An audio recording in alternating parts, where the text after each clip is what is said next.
Hello everybody, back today with this DnD character. So it's the Tiefling Mage, I think it's called. So, the client wants dark reddish skin, green flame, but left everything else up to me.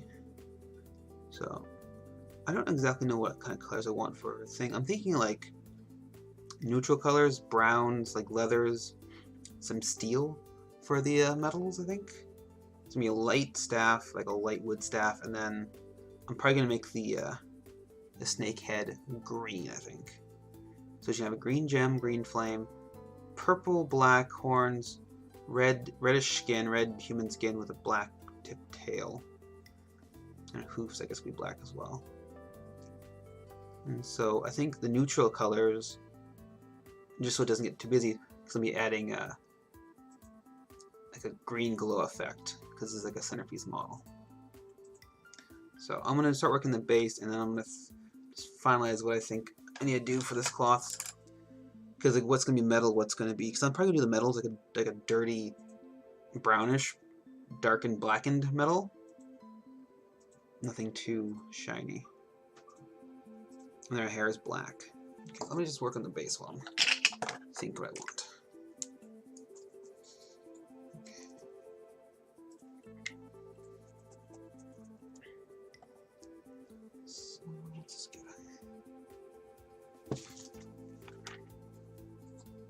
I'm just using gray coat gray just to do a base coat.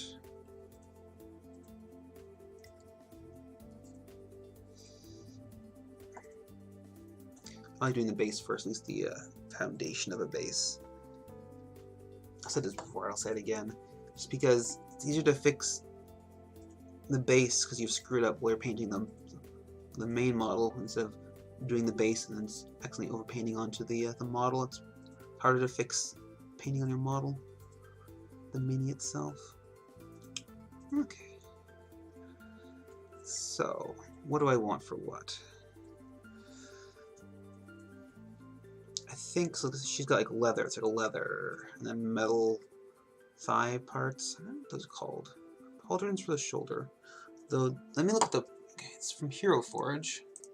So let's just see now. Oh, it's like... Oh, it looks like it's bone or dragon. Interesting. I might make her armor part more like red, like a dragon kind of thing. Oh, okay. So it's like a... Looks like a hand claw. Like, so there's two claws here and then claws on the undercarriage of her ribs. Okay. Kind of looks like a dragon thing. So I might make like a red burgundy dragon, and then it'll look good with the green glow coming off of it. And then she's got this weird belt skirt thing. Yeah. So I think it's gonna be many shades of brown gray, and it'll definitely make the glow look much better. Keep it simple. Okay. So. Let's work on the staff, because I can do that without ruining anything else. Staff you wanted to be light brown. So I'm just going to give it a coat of Menoth white base. And then I'm going to probably use a bunch of washes to make it more woody. Kind of like a... I'm going to say birch, but I don't actually know what dried birch looks like. Like a beechwood kind of style, because beechwood's very pale and dried.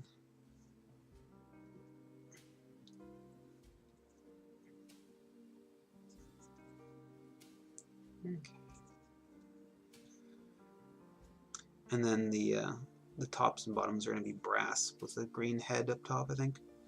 Like a gem kind of look, like an emerald kind of head, I'm thinking. Like, so very dark with like very bright spots of green. Okay. Let me just lay down the foundation of what I want. So I'll use my favorite sanguine base in some parts. on her chest, I think, at the very least.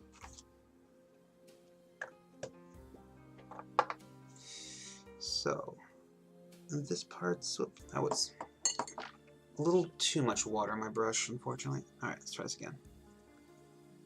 So it's... I'm just going to basically color code where I want things to be. Okay. So red here. Because it's kind of like a...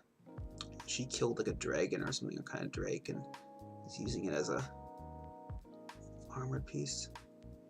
And then I'll also do this part.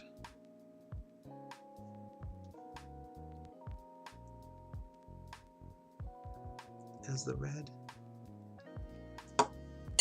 Let's see now.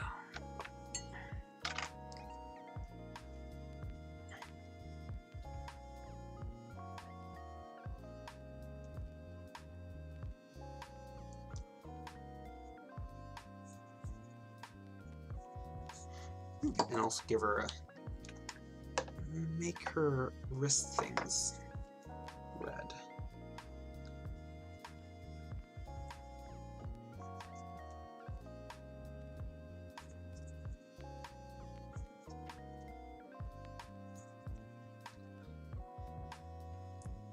I'm going to try and make all of her clothing more neutrals, not too vibrant.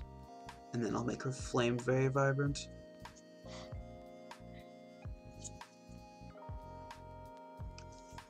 Okay. And then, let's see now.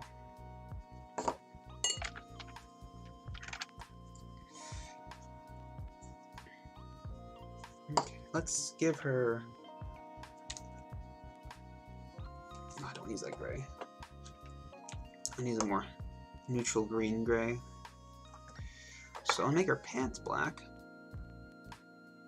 And then this strip here black as well. A little bit of fuzz in that.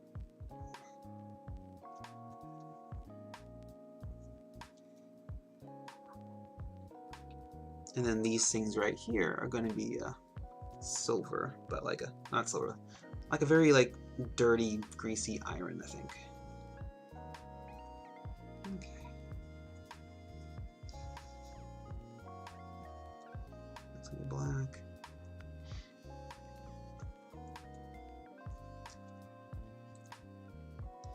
And then those bands might be something else, probably a brighter color. Okay. So now I think I'm gonna do some umber. I'm probably going to see now. Where are you? There we go.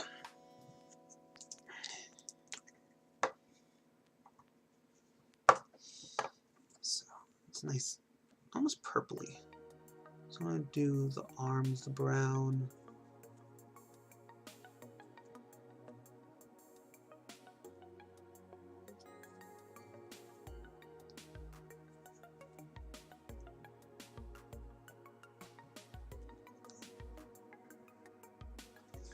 I'm probably gonna give like that red sanguine base color. I'm probably gonna make it a little spotty, stipple it, because it's kind of like a drake skin, right? So they have like fine, tiny little scales. And then this will be just like a leathery kind of material, I think.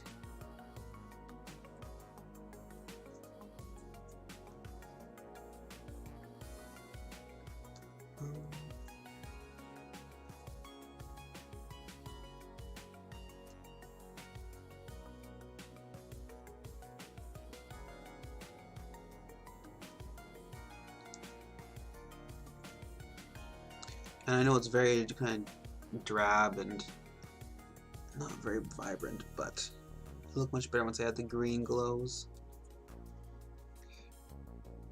I'm just trying to figure out what's what.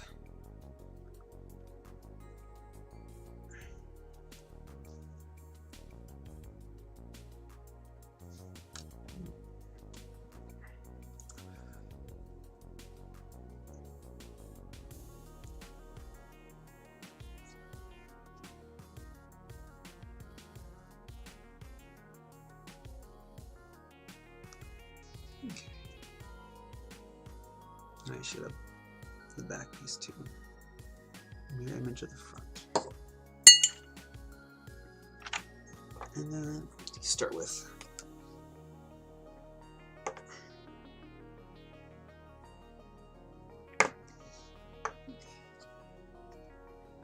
these are going to be metal.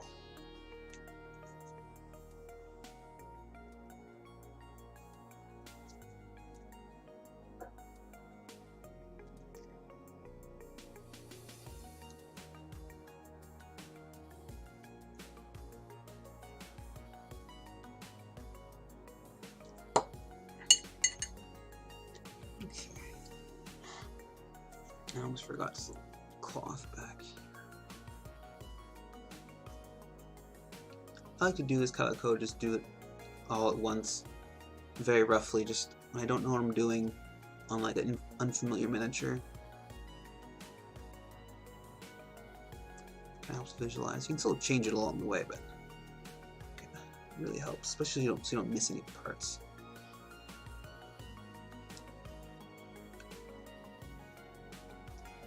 Okay.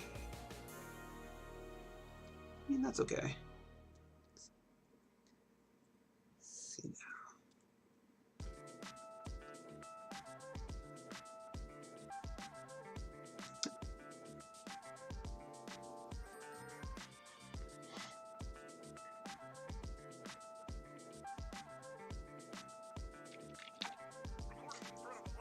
So, let's do some little washes on that staff. So I'm going to do just a quick wash of, where we go now? Caspian Flesh Wash. Yellowy kind of color. I mean, if I can find it. A little disorganized state, apparently. Here we go.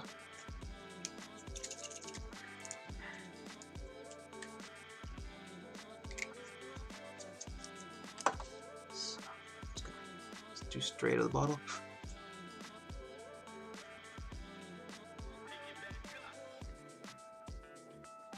It'll kind of show up the soft detail on the staff. It has a bit of a spiral to it.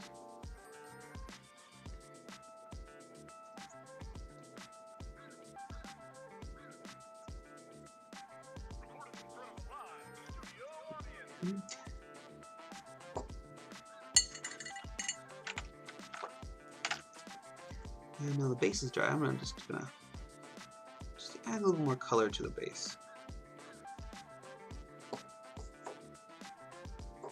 Especially around the crevices. I'm going to take flesh wash. Just straight up flesh wash. Or no, it costs like. It's more of like a reddish. Because the Caspian is like a yellow. And then the Cossai is kind of more of a red tone. So I'm just going to add a bit more variety. Because I'm going to be highlighting with like the bluish gray that I used. And so kind of like dilute this browns, but I want the base colors to have some variety. And I might even add some green ink in there, actually, some turquoise, because in a deep, nasty dungeon, actually let's do green. In a nasty dungeon, you're gonna have like moss and stuff, right? So let's just play around with that, just a little bit. This is a very vibrant, so I'm going to be very gentle. Actually, I'm going to mix it in with my Caspian so it's not so harsh. Even though it's a little too blue, I'm going to add a bit more Caspian now to dilute that vibrant green color, because most moss is not that vibrant. There we go. Much more muted and natural looking, except for one section.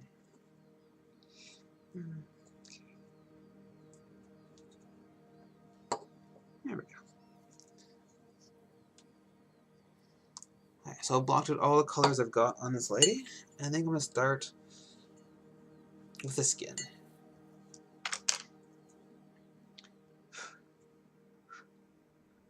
Okay.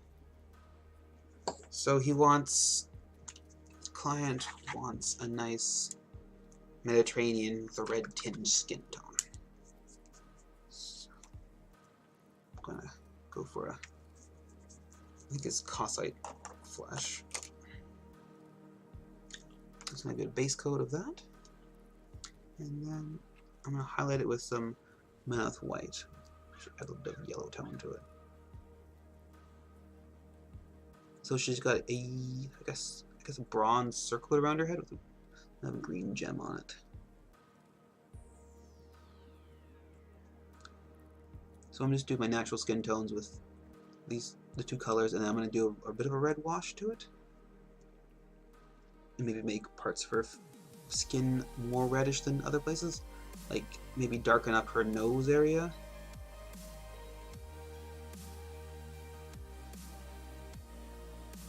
And her ears.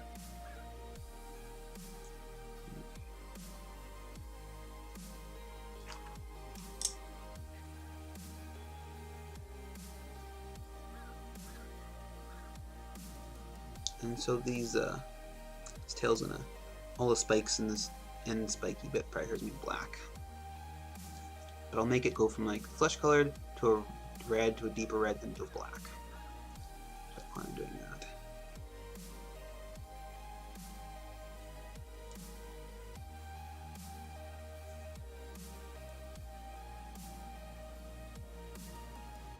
So tieflings, hey, how's it going, Papa Juliet Zulu? It just I just basically color coded it so I know what I'm doing, because I haven't really worked on like this kind of style miniature in a while. So he's gonna have a green glow, so that's why everything's so muted right now. So I was just figuring out what colors I want to use for what. So I'm doing muted browns and reds for the clothing, and it's gonna have a lot of green popping off on it. Do you know any D&D lore? Because I'm kind of curious about what the tieflings are like, because they're like what, human and demon hybrids? So I'm curious what kind of skin they have. Is it like scaly a bit, or is it furry? Because it's got horns like a goat, it's got a tail like a... Yeah. My girlfriend says they have very red skin, but the client wanted a more Mediterranean, so I'm going to go for that. With a bit of red.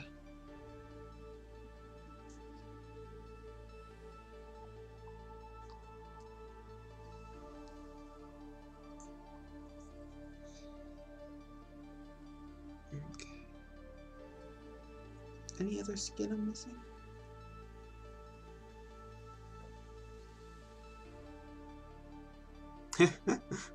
Brick red, interesting.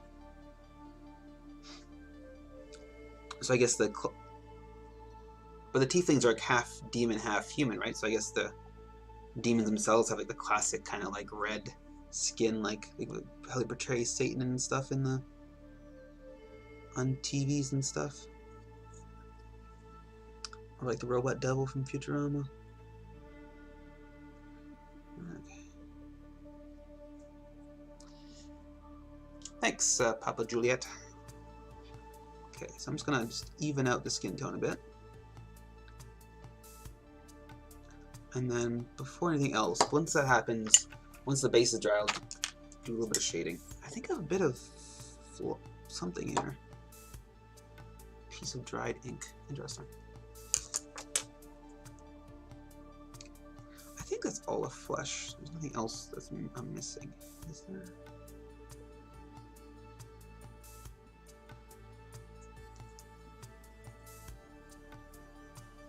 Okay, I'm gonna get some of this out.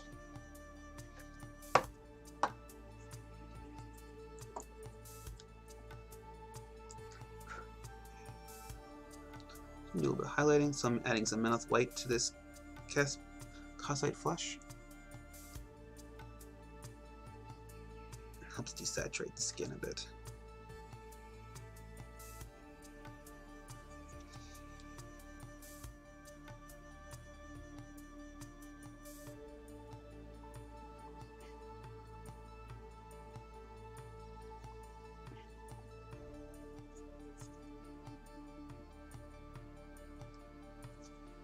So this is my higher level. This is the centerpiece quality, so I'm going to be a little slower when I do the skin and stuff.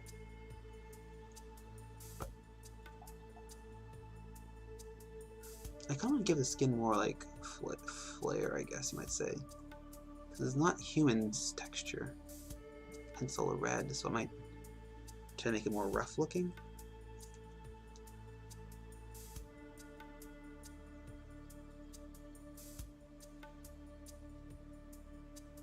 It's blocking out all the highlights so far.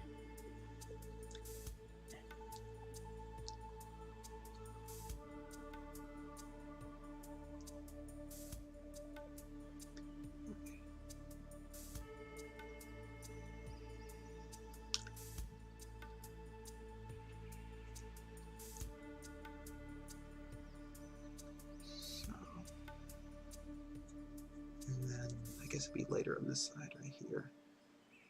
The calf muscle is.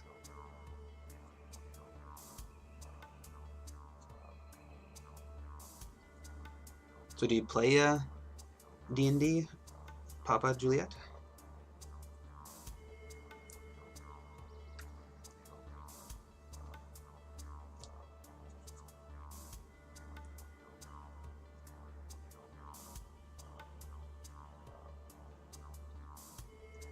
Let's see now.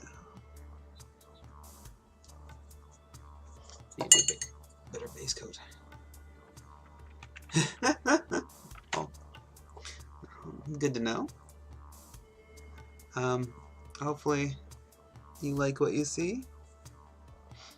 I'm pretty new to streaming, so it's a little different than painting normally.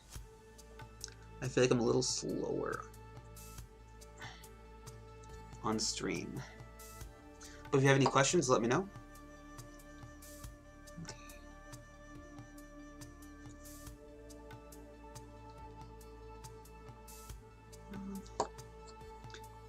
Okay, let's go back to those hands now.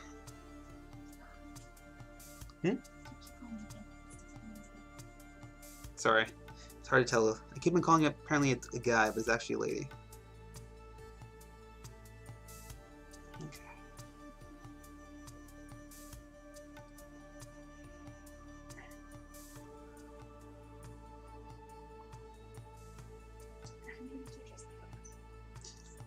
Let's see. Is it good, like, focus right here? That's good right there.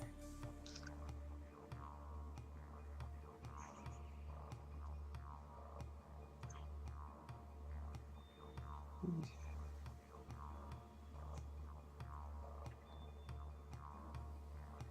So, let's figure out where else the highlight's going to be.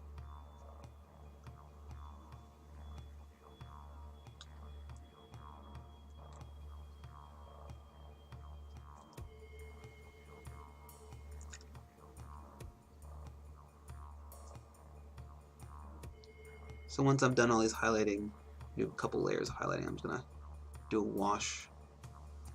Maybe a Cossite, maybe a Caspian flush. Caspian might be too, or Cossite might be too red. I do a combination, because I want to give it more yellow. And then I'll do red in parts where I want it to be.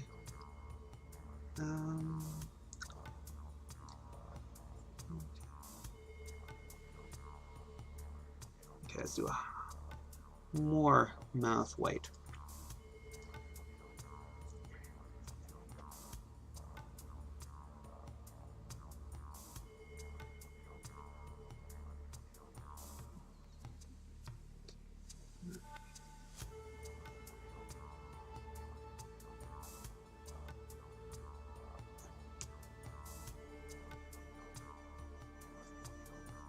Let's do pure mouth white, maybe better.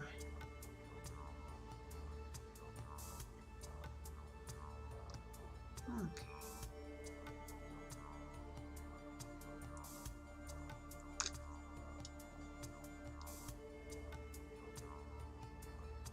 So.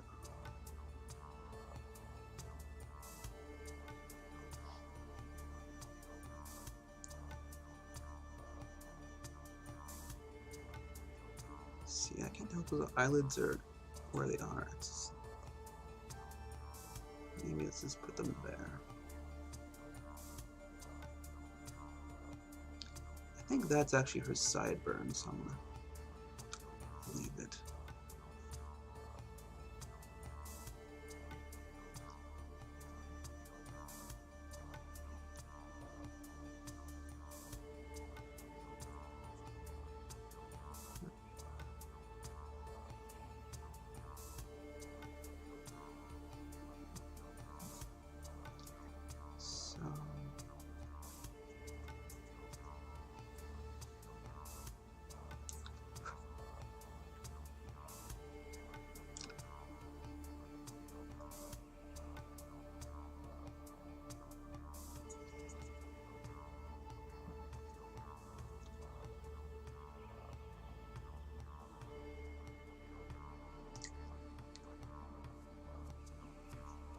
So I'm darken some areas with wash.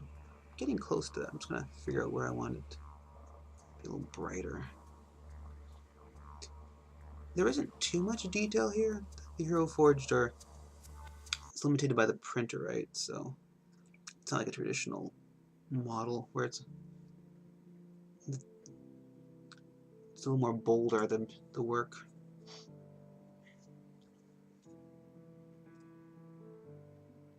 Isn't deep. Details aren't as deep as they could be, so sometimes you have to exaggerate them or risk losing them.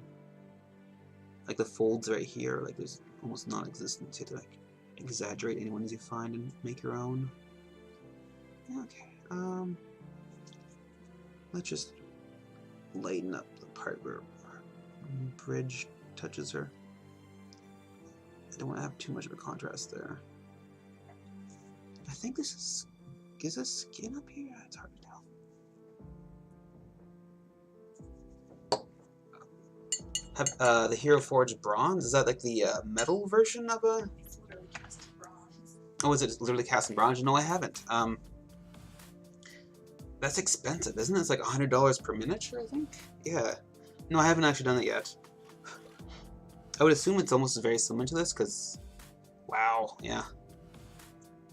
If they're gonna do that, buy the STL file and send it to Impact Miniatures. They do really nice prints. Oh, okay. No, I haven't actually seen like a in-depth version of the bronze version. Okay. Files have really good detail. We just don't have this protection.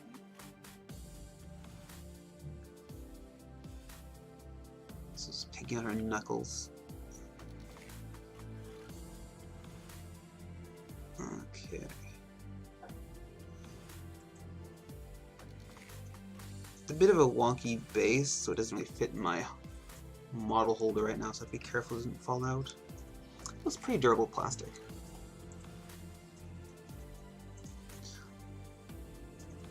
I don't know if I'd spend $100 though on a miniature like this small. I guess some people, but I don't know. There's so many amazing like already like pre-generated characters.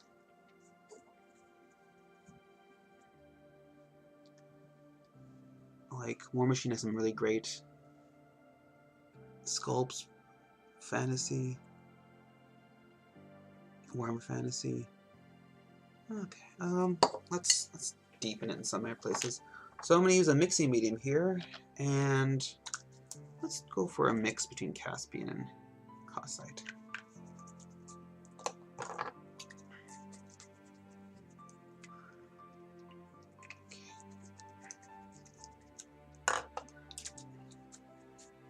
Though I think Impact Miniatures use a different type of material. It's resin.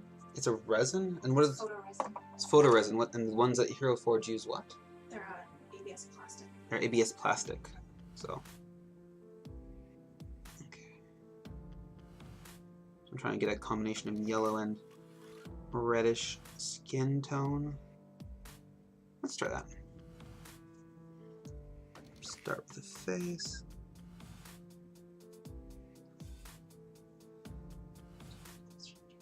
What?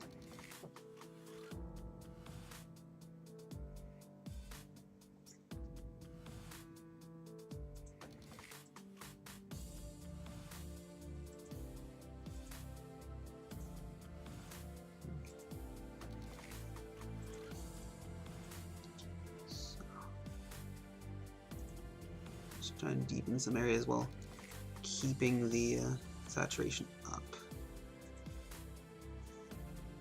Maybe a bit more Cossite.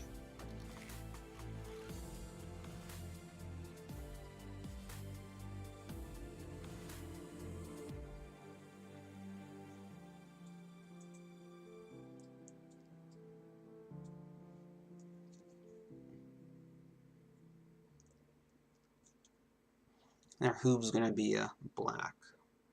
Or actually, no, for purple, because it's the same kind of material as our horns. It goes from like a purple to a black. Okay. So the wash kind of helps pick out the detail in our eyes. You can see where eyelids are much more clear now. Okay. And definitely helps with the finger folds.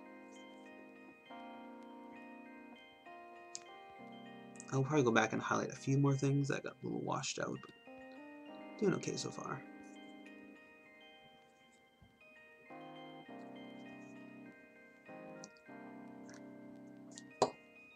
Okay, let's do the base now.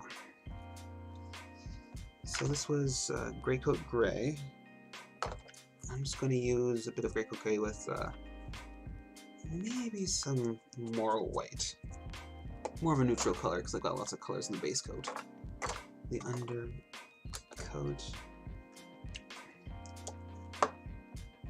And I'm going to use a worse brush for this one, so I don't really care. Let's try here.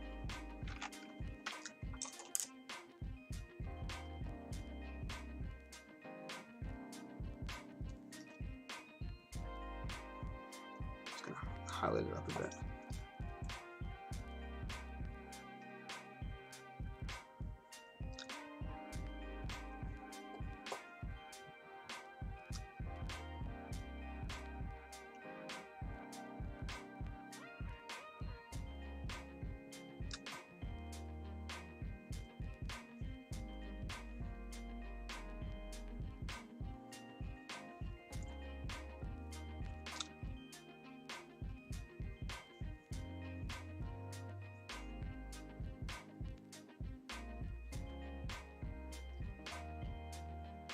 Doing very thin layers of light gray to retain the base values, so it's kind of see the greens and browns below it.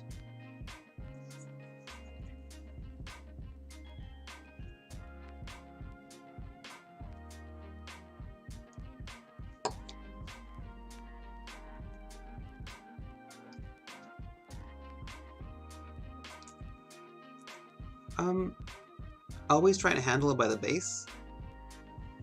So grab it from these parts. If you grab it from this part, it rubs away the paint. I do seal them with gloss and dull coat, but it still eventually wears away. And so I think best grab by this part, because like the worst part you'll ruin, like rub off the paint on the base, and then it's much easier to fix than like the model, like skin tones or the staff or whatever. Because most of the time I just do like black around the edge and it rubs off. But you just add some more black. It doesn't matter what kind of black you use, just any kind of black would probably work. Okay.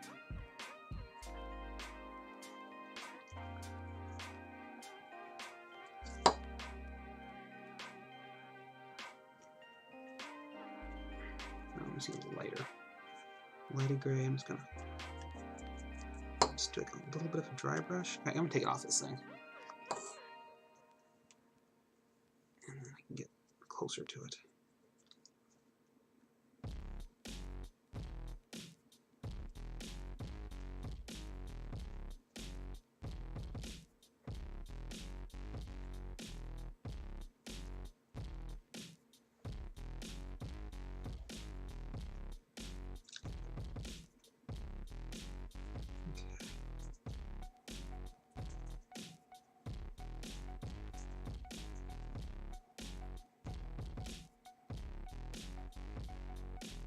Keep the part around her base a little darker, where her legs are and stuff.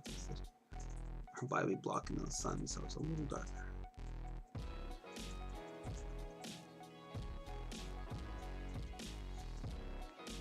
Not much. These mushrooms are making it harder to deal with the base than I thought.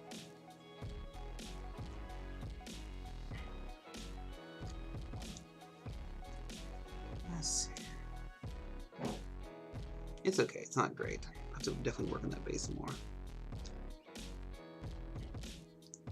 Okay. Let's put it back. And just give her a bit of a rotate. There we go. Okay. So, let's see. I'm just gonna add a bit more of this wash. Almost straight wash and just gonna deepen some areas. Or I think it should be darker. For example, under her chin.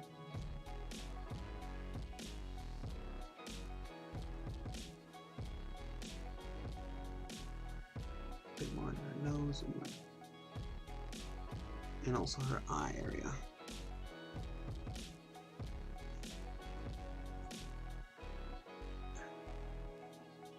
I'm just going to do a little bit of finger painting, remove some of that excess wash.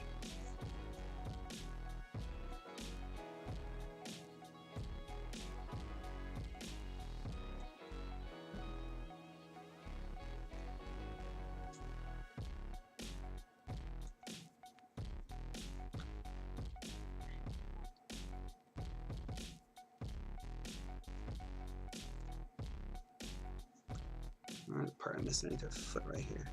Let's go back and use some more floor stuff. Also kind of helps to bring out some of the detail too. It's a quite soft detail, so it's hard to see where it is. And so the wash kind of brings it out, so I'll have to go back and highlight some areas again. Like her ankles. Okay. So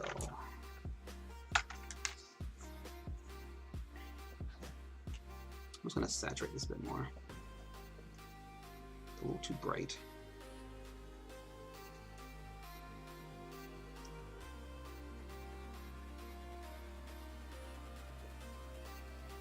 There we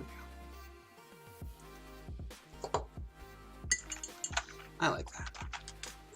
So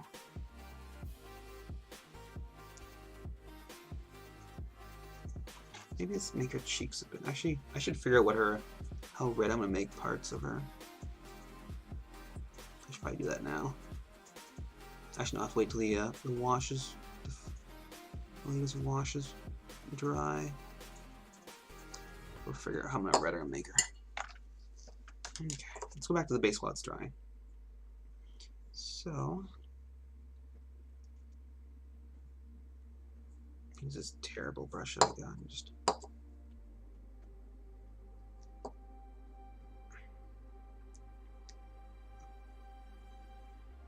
give it more texture because it's a rough kind of dungeon kind of floor. Let's see.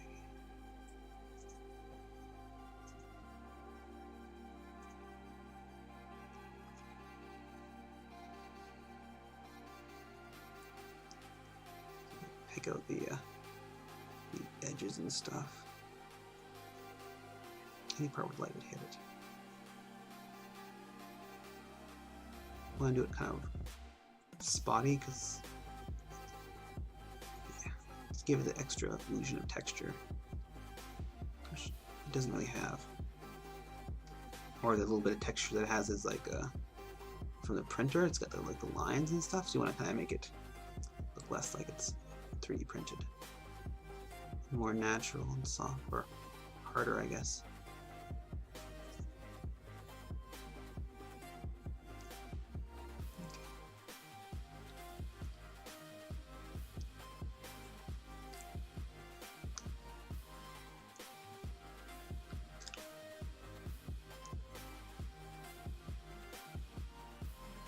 If you have any more questions, just feel free to ask. I don't mind talking and painting, rather than talking to yourself. Okay. I'm gonna darken up that ground. So let's get some where'd green go? Get some brown ink.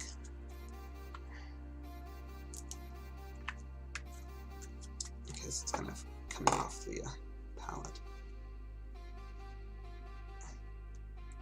So I'm going to combine the brown ink with the green ink. Oh yeah, I take commissions from all over the world. Most of my clients are actually Americans. So combining the brown and the green kind of makes a black if you do too much green, but I'm trying to make it more brown because I want the. Okay, there we go. And then I'm gonna add some mixing medium. Let's just use this, and it makes it kind of dirt. And I'm gonna smother this all over the. Okay. I'm just gonna.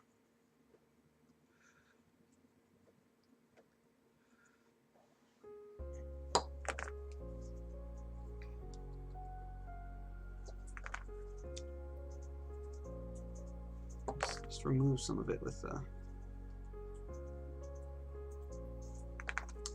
clean brush. I'll kind of blend in that texture I was giving it, because I want the whole model to be kind of a little dark, so I'm just darkening because I did the bluish gray blocks a little too bright, so I can do more OSL, more natural. I don't want the OSL. I don't want the green flame to be this only source of light, but I want it to be a main source of light. Okay.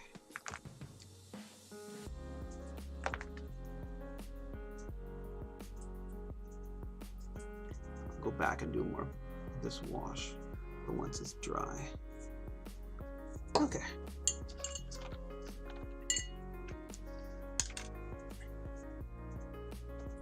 Fortunately, it does make it a little shiny, so it's harder to see on the camera. But there we go. Okay. So let's do a little bit of red wash. Touch of red. So I had a red ink around here somewhere.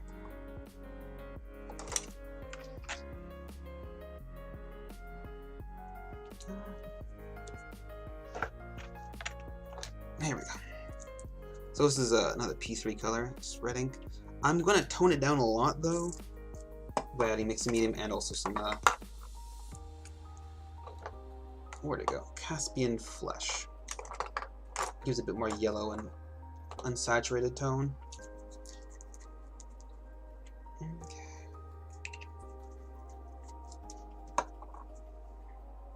This red is really vibrant. There we go. So now it looks like more like this. I might add some mixing medium, but oh no, yeah, I'm just gonna do it this first.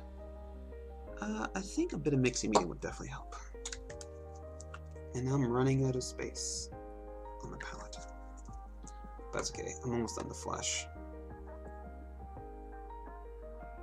Oops, wrong color.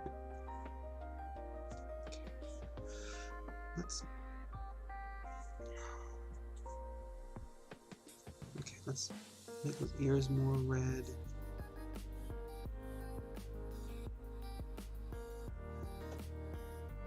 And then the tail part a bit more red.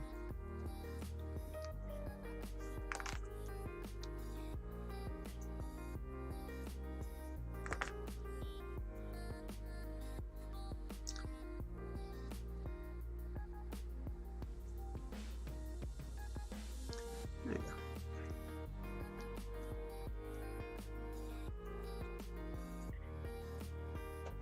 And then maybe I'll add just a little more red to the ends of her hoofs areas.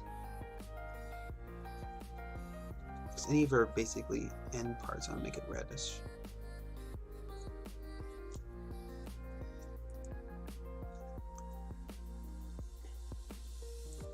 Okay.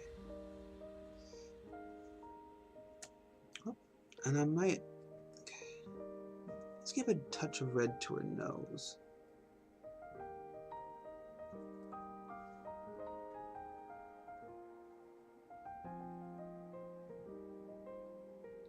And around her eyes, I guess.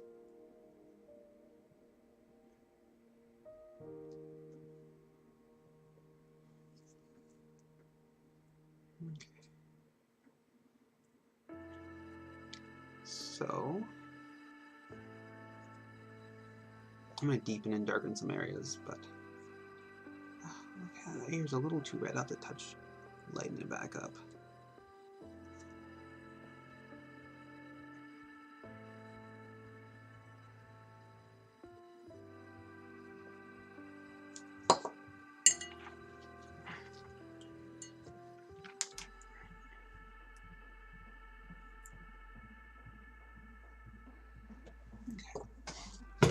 air in the place. Okay, so I think it's time for doing the red now. Actually, let's do the black.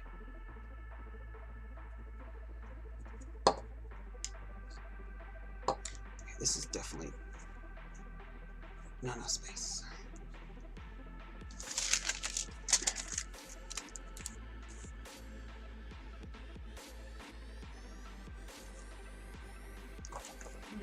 So, because I'm doing the black because I can do the pants and the belt part. Because I think if I do the black pants after the red, I'd risk too much overpainting onto the pants and vice versa. Okay.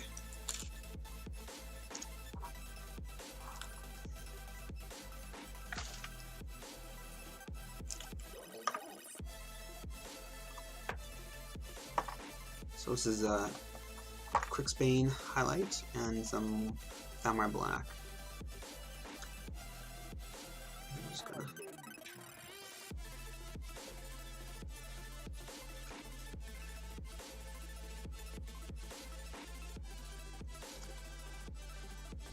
making it a dark gray for the most part.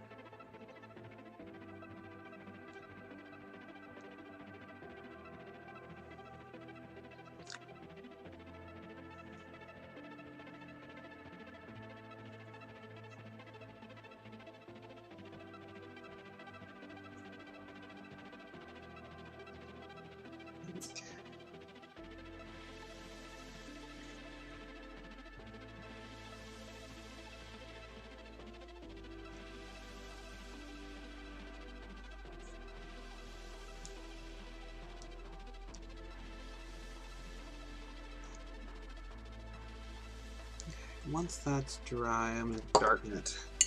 That means it's probably pure black at that point. So, I'm going to go back to the flesh and deepen it.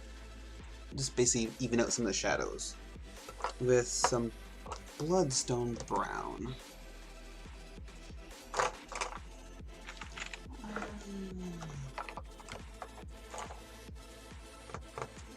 I didn't know what kind of paint job I was going to do for this guy, so I don't have the paints set up. Okay. So now, maybe a touch more red? Nah, it'll be fine. So I'm just going to even out the under part. The wash can make it a little, like, patchy in some parts, so I'm just going to deepen it and even it out in some areas.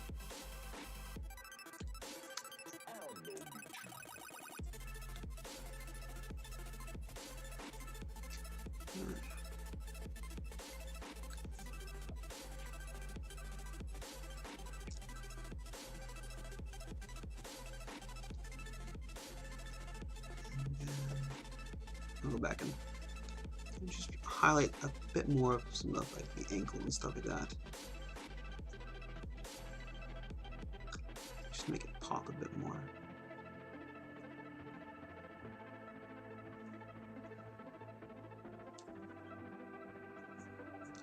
I'm just going to even out this part. Let's darken the bottom part of her hand, because it's kind of curved downwards, so it should be a little darker.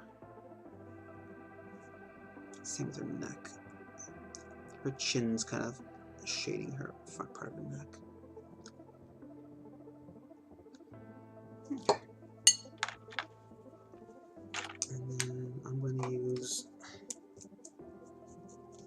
just a little bit of Cossite flesh, and then mixed with the mouth white. And also highlighting parts where the wash kind of didn't do a great job. Like the eyelids, for example, kind of a little obliterated that part. So let's reclaim her. Okay, it's maybe a little too bright. Let's darken it. Reclaim her ankle a bit.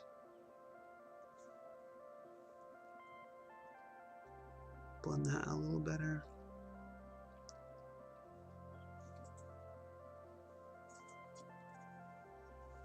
And then just tone down that red on the ear.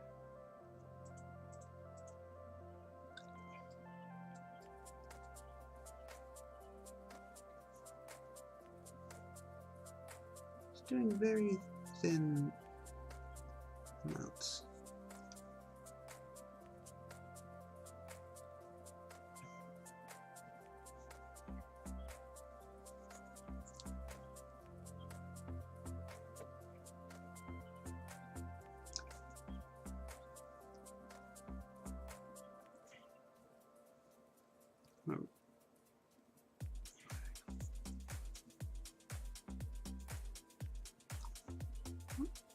Okay, let's try this.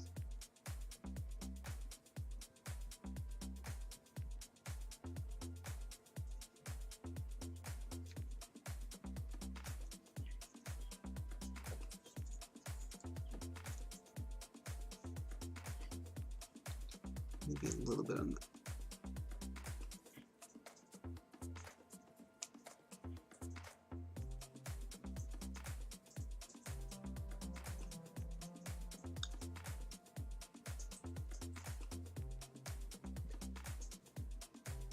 I have to use a finer brush for that part. But I can reclaim part of her upper lip. I darken it too much with the red. I'm just gonna highlight a bit more.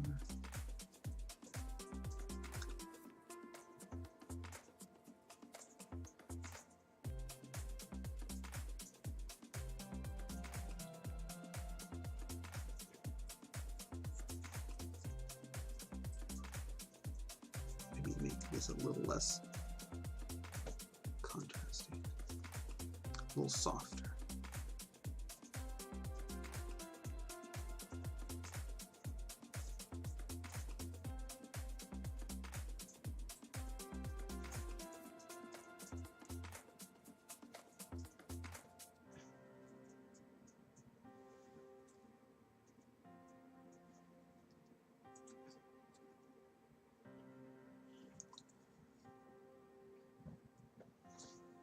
And it's highlight nose, but I made it red, but it's a little too dark. So I'm gonna give it just a little pure mouth white, just to give it a bit of like a sheen, and then maybe work on the nostrils a bit.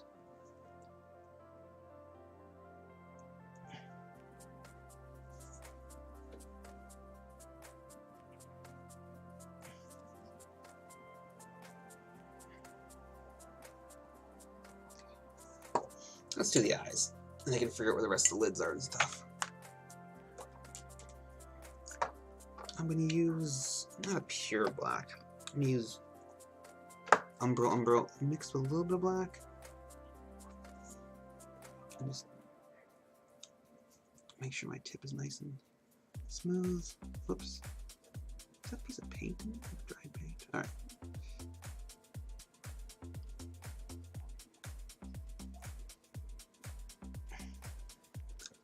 I don't actually know what kind of shape the eyes are. Are they like long and thin, or more round?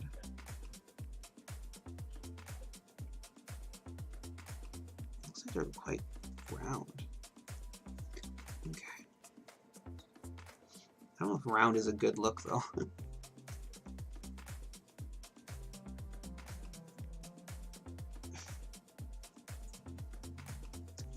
Also, I'm just going to give it a bit more about the line.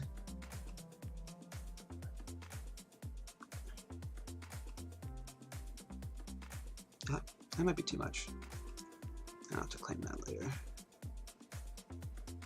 Okay. I'm just going to double check what kind of eyes she has. I don't think he mentioned the eyes.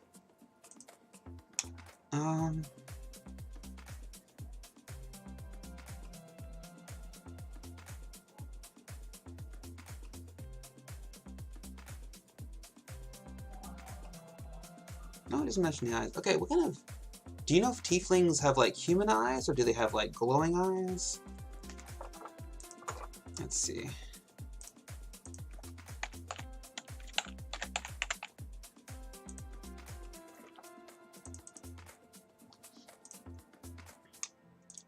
Looks like they have glowing eyes?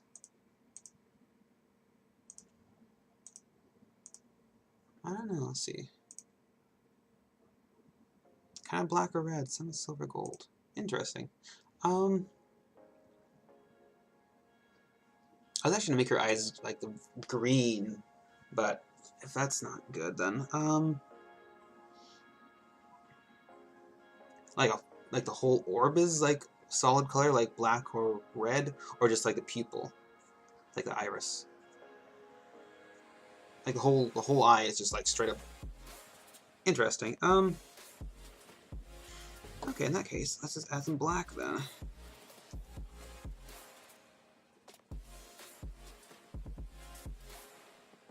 Let's deepen even more. And then just get some white out. And then give it some like reflective spots.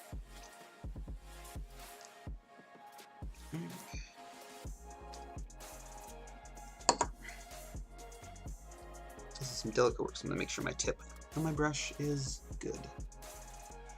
That should be okay.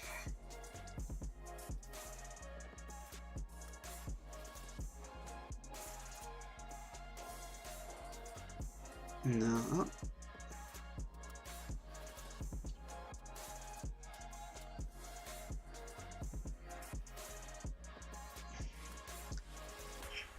Down the paint a little bit. There we go. Let's try that.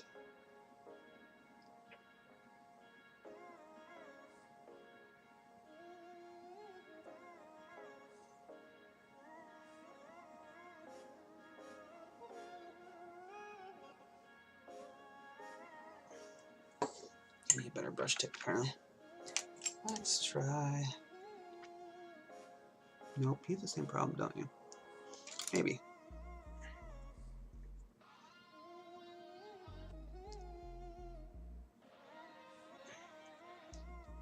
First thing I do is not do a good job with that one.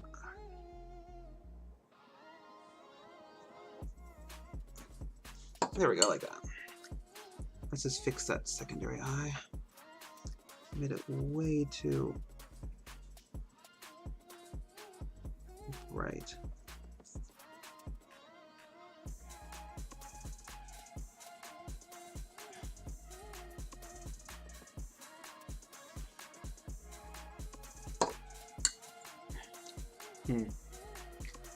I want to make this one a bit bigger on this side. Actually, let me fix the other eye, see what I'm doing first. Let me get rid of this dot, this first dot. I need to find a good angle to hold it now without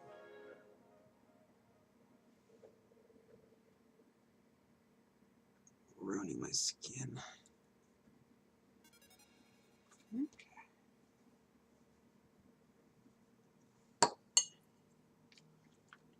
Okay, let's do a white dot.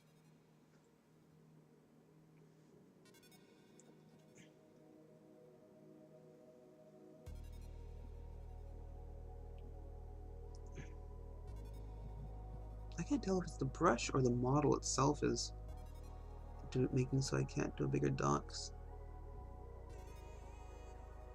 If I press too much, it might just ruin what I've done.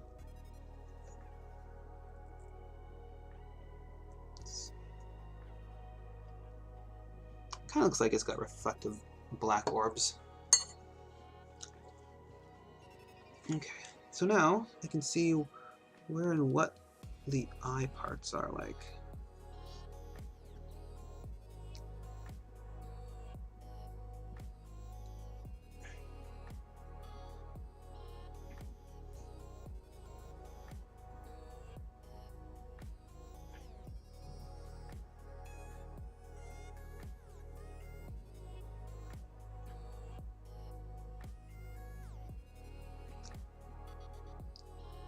She looks a little happy, actually, very happy.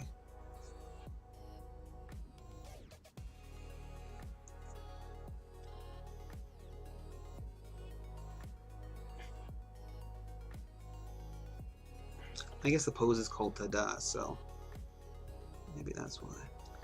I gotta fix this long, extra long eyelash emitter. A little too long. There we go.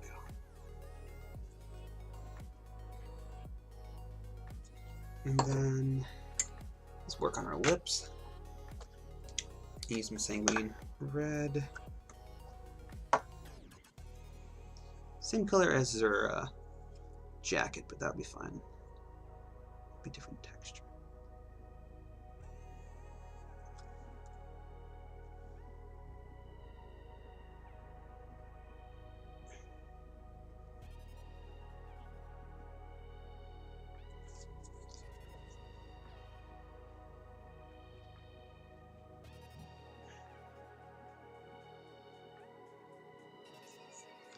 I'm just gonna make sure she got it.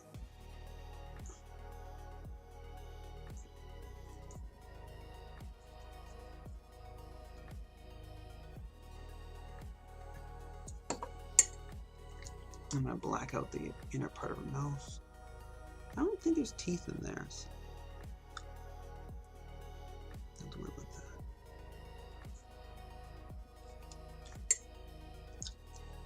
Oh, stab my palette camera.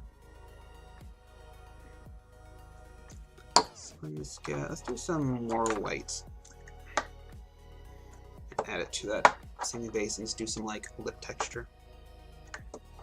Okay.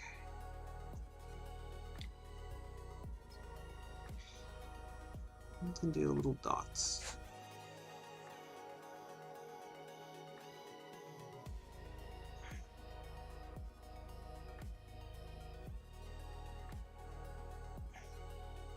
And then let's do some. Let's see if we can do some upper part.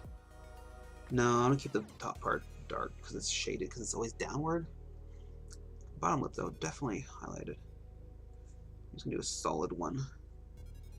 One streak of mouth.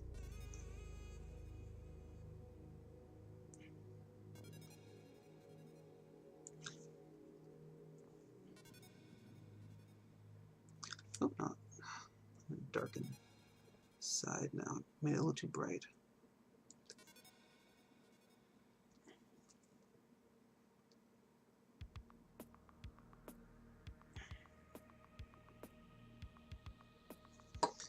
Should I give her the pronounced, like, I think it's called Cupid's bow? Let's see. Because her top lip is very flat. Sometimes I like to give it a little bit more curve. But there's no actual curve on the actual model itself, so I'd be just adding it to it.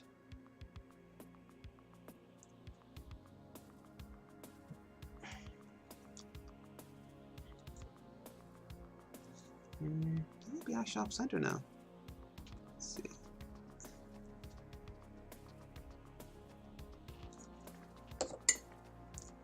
Not a hard fix though. Not a hard thing to fix.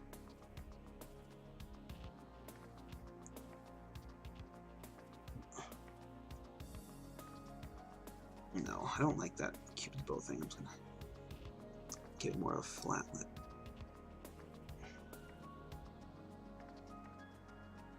There we go. Whoop.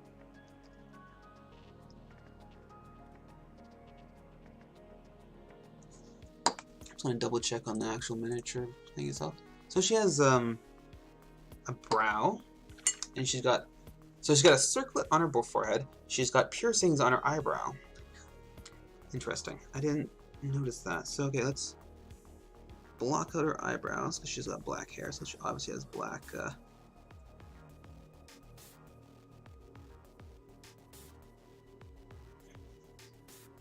Eyebrows.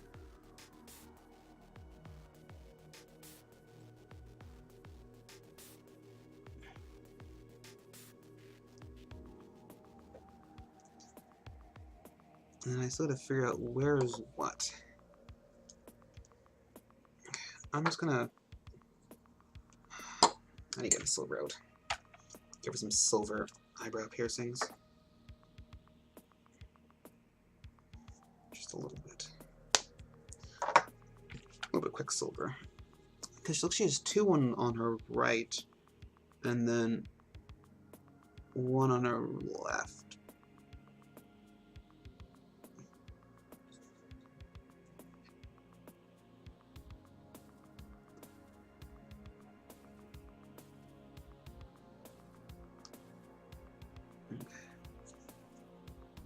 God, that's such a soft detail there. Okay, let me just go back and fix that. But it's actually, I'm gonna do the bronze right now, and then I'll fix it all together with some black.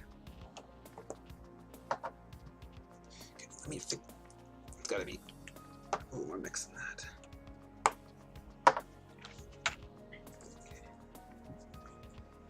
Alright, so she's got this bronze circlet that kind of goes into her hair. And then she's got a green gem.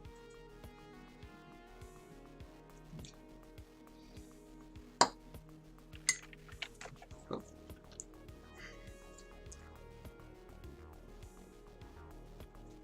And then her hair starts like right here.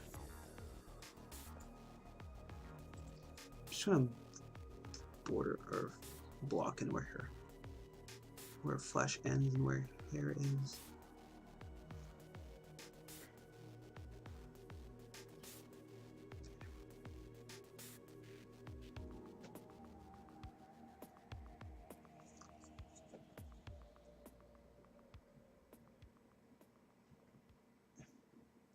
A little hard to tell, it's a little soft.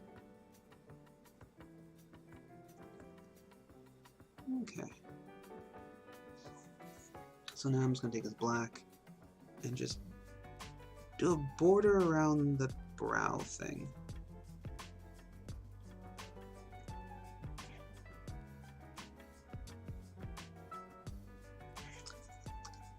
And also get my own black.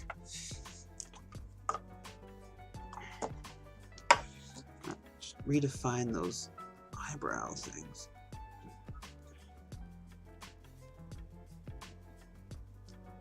I couldn't really figure out where it was, so now I've found it.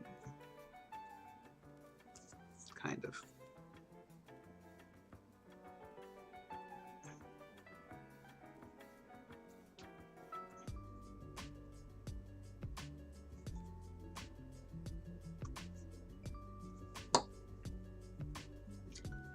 And I'm just going to shade a little bit of her side part here. So it's not so bright.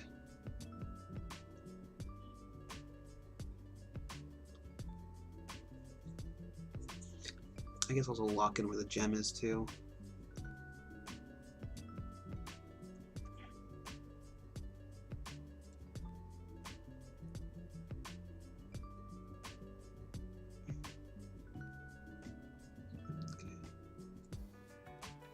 I mean, okay, let's do the gem next before I forget.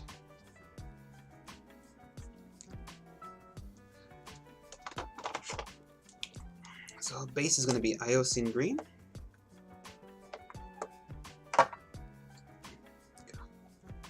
Such a tiny little gem.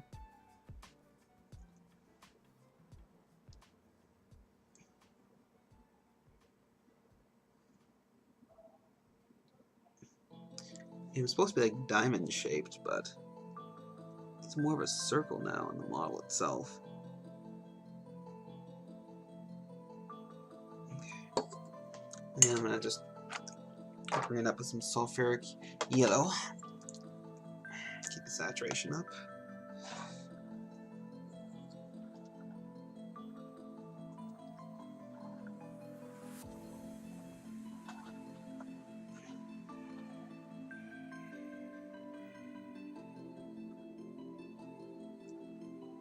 And then just some pure sulfuric yellow.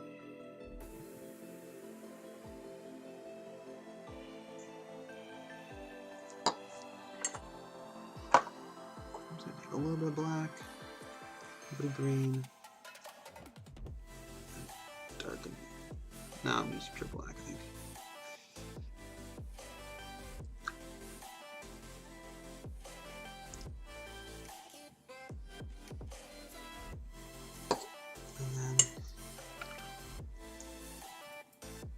No, let's take pure white.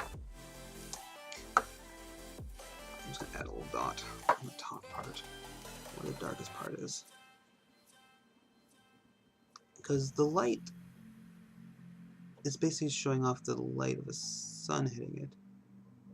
It's reflecting. A little too dry.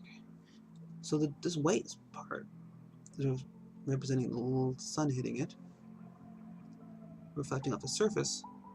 But then, because it's really bright but no white in there, it's like green. It represents the sun going through the gem and hitting the underside, and basically it's all filtering all the colors except for green. That's why you have the green. Oh no, it's reflecting green. It's filtering all the colors and reflecting green. So there's the green gem in his forehead, or her forehead. I'm going to take a little bit of gray, and I'm just going to just do her eyebrows now. Just give it a little bit of highlight before I forget.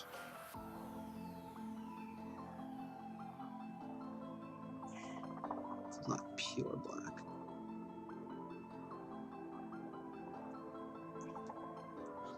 There we go.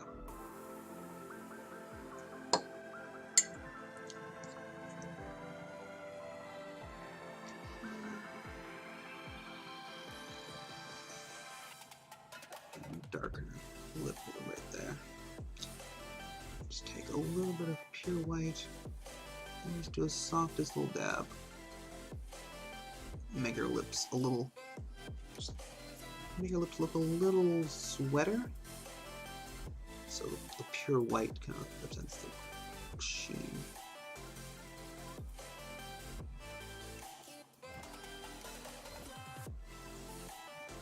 Anyway. Sorry, I was looking at the chat. If you guys... Yeah, no questions. Alright. So now I've got the facial details locked in. I can kind of... If I want to, I can figure out where anything else wants to go. That's just... Cheekbones, I'm going to define a bit more.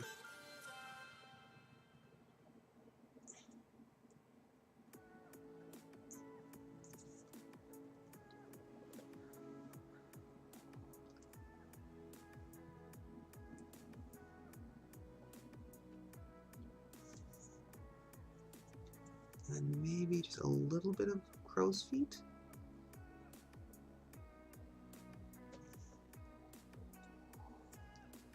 Add a little bit of character. Experienced adventure.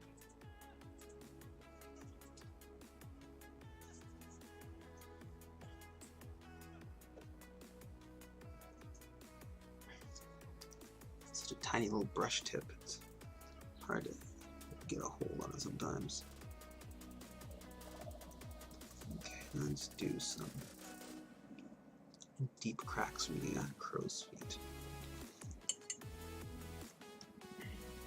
Any questions, just let me know. I'm always happy to ask or answer any questions. Okay. So let's just...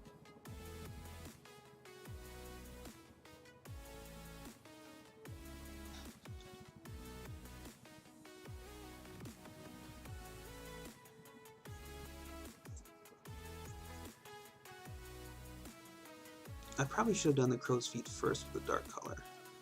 Thinking back at it. Because the first color is always a little too... The brush can never be like that fine. And so you can always just refine the sharpness of it with a... There we go.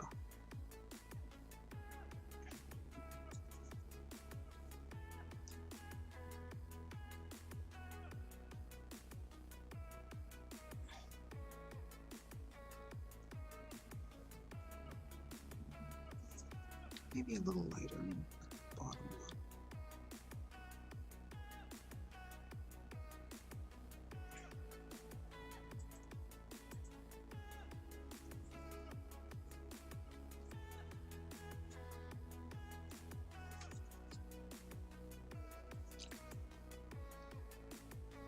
I'm just going to soften up the top part right here.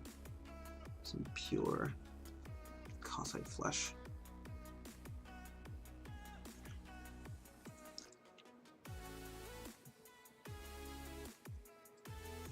Okay.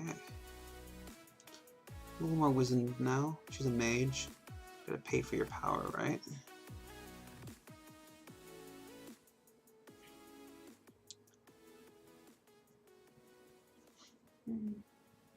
The nose might be a little too dark. I'm sitting soften. There we go. Using these refined brushes to fix any little problems I might have before I finish the face and move on to the cloth.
Okay. It's a little more textury than I thought I would do it, but I don't like it.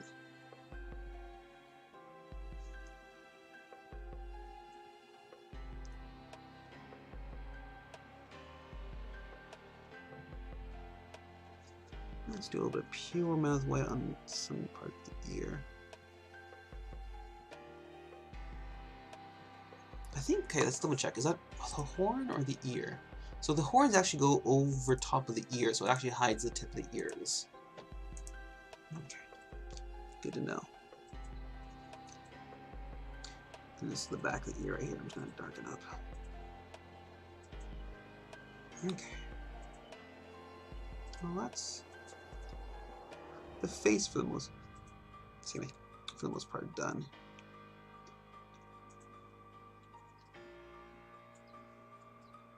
If you have any questions, let me know about faces or doing skin tones or whatever. Gems. I think she's got this weird cleft in her chin. I don't know if that's me screwing up or actually the model. Okay, it's actually, I think I did a little dark brown spot right there. Or is it actually just like an indent from the model? No, it actually is an indent. Okay. Well, I did the best I could to fix that.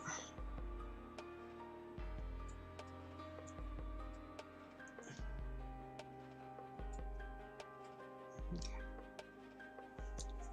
And let's maybe just a little more highlighting on her.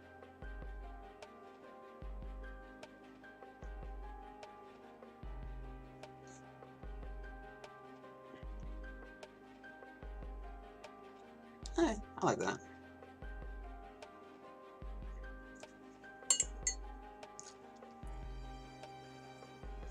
So, yeah, let's do the hair. Gonna block it out.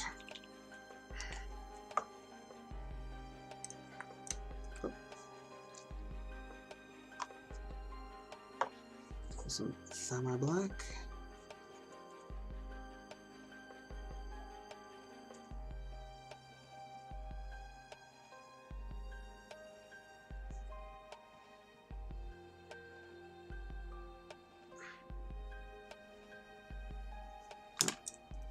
A little bit over paint in the back of her ear.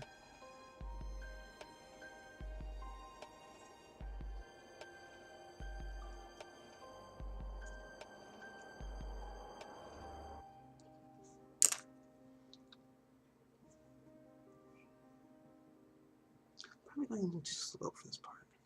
Since they got so much OSL. Probably spent too much time on her face.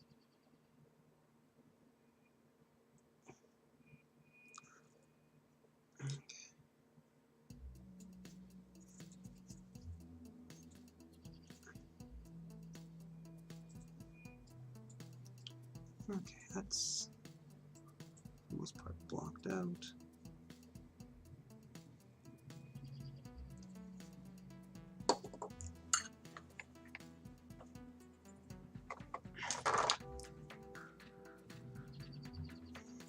And then let's do some of the horns too. So purple.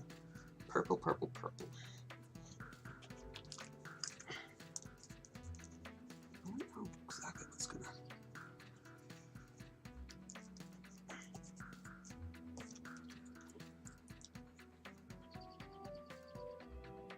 Okay, let's double check the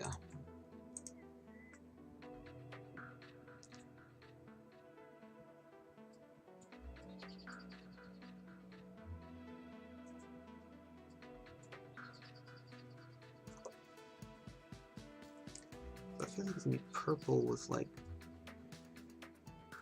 dark spots.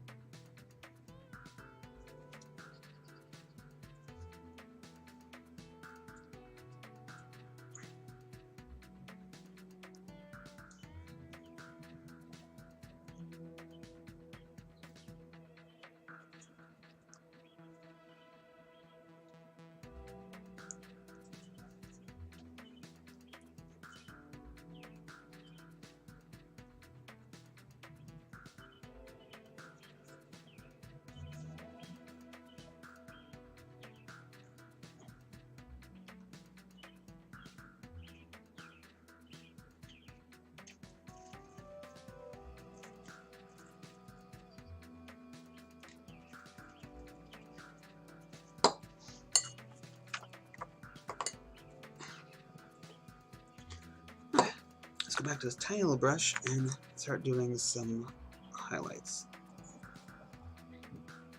on the hair. I see if you're in frame. All right.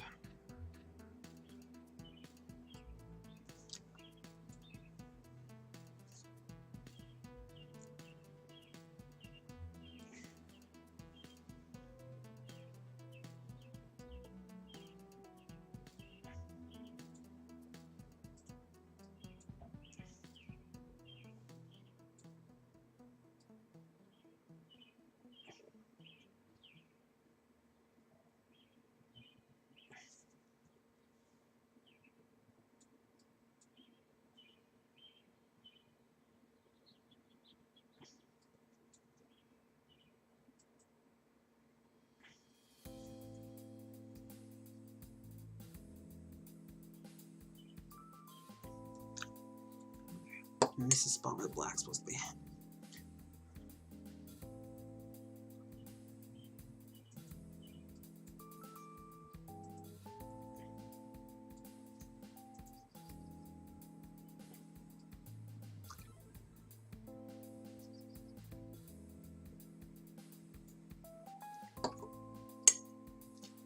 Okay.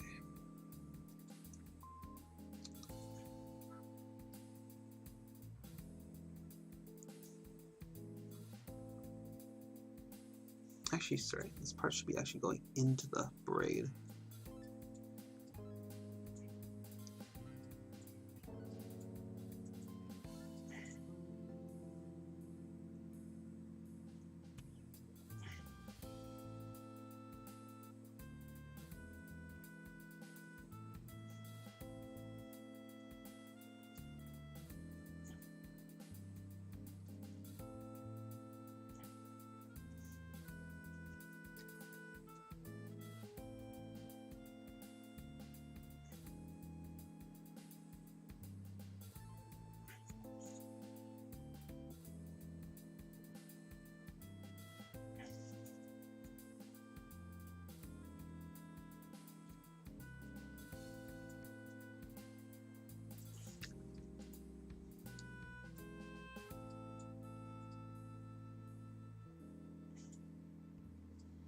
Unfortunately, it's a brush doesn't really have much of a reservoir for paint, so let's go back. Refilling it a lot. I prefer using bigger brushes. Sometimes you just have to go for small. And then I'll just give it a bit of paint on the tip of the brush, just dry it out a bit. A little bit of texture.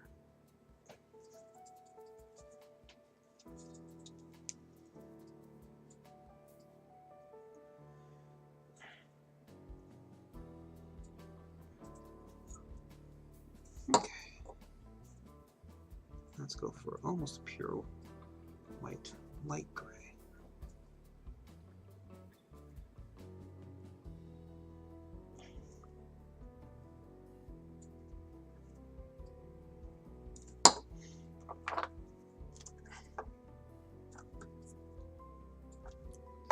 There we go. Alright.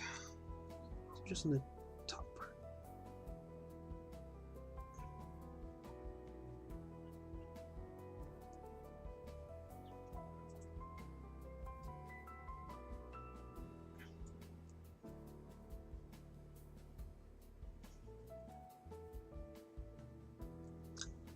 Try and do a little bit of like a white streak, a very small light streak on top of the gray streaks. Just much smaller.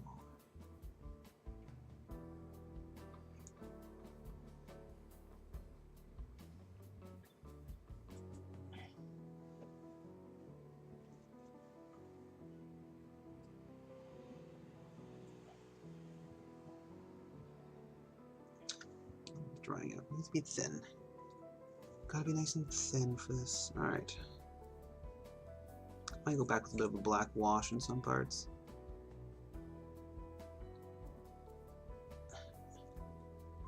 Just deepen some areas. But I think I'll do it after the horns are added on.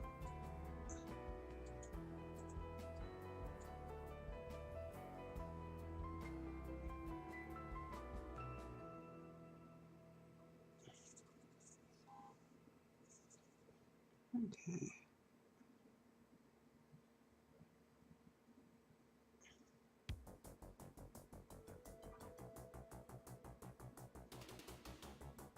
Oops. I'll just use a wash to darken that. And then a little more streaks on her.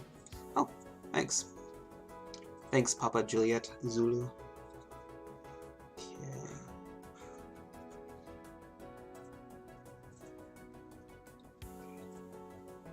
A little more on her sides.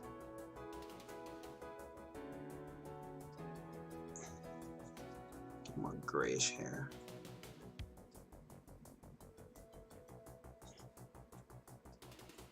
I think this is hair right here. I don't know. Anyway, black hair kind of the most contrast, right? More reflective. Oh, I missed a streak. I missed a strand right here. I actually missed two.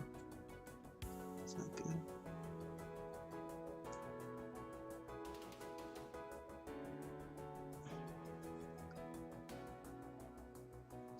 Oh, way too much there. Okay.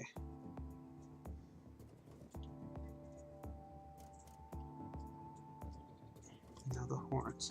So I think the horns he was talking about having it. The horns purple with black highlights on the underside of the segments. Okay, so he wants the top part purple, I guess, and let's use more white.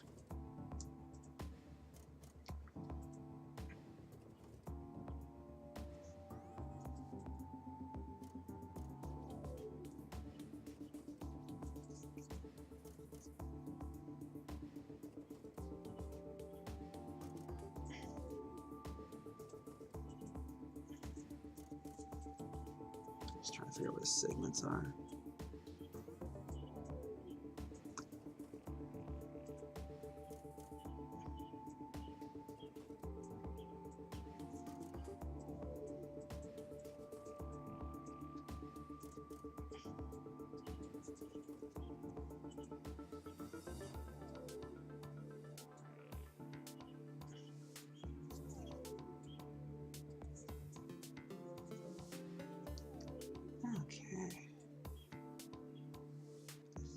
That's how segments are supposed to go.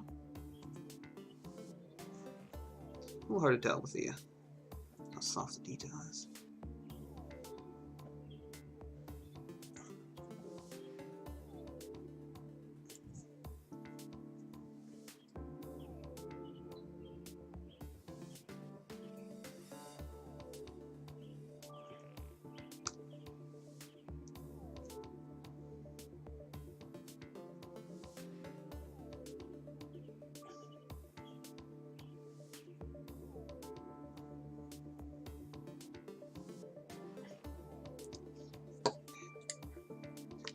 And I'm just gonna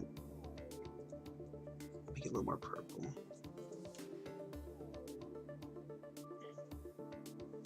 Blend in that highlights. I'm gonna blacken it out a bit more. Make the tips of the horns like blackish.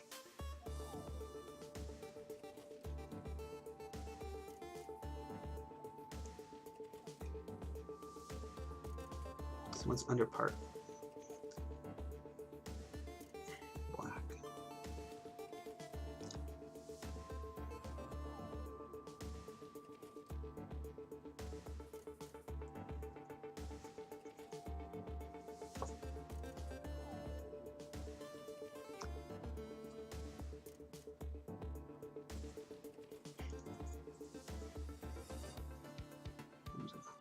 Pick out the under parts of the segments a bit more black.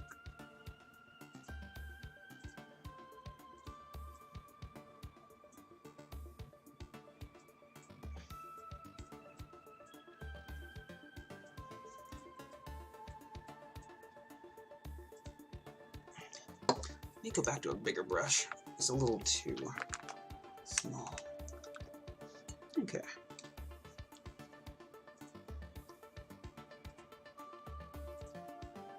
Much better.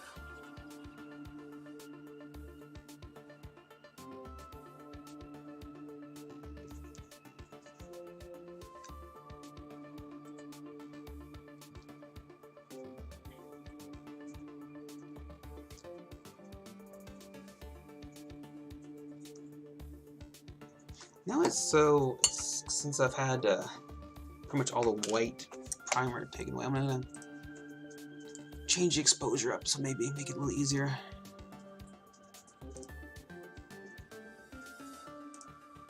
And maybe the, how's that looking? A little better? Let's try that. Those settings.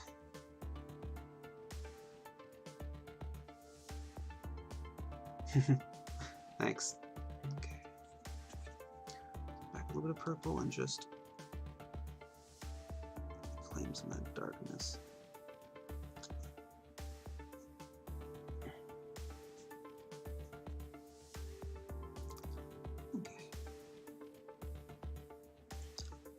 Blue too. Not purple.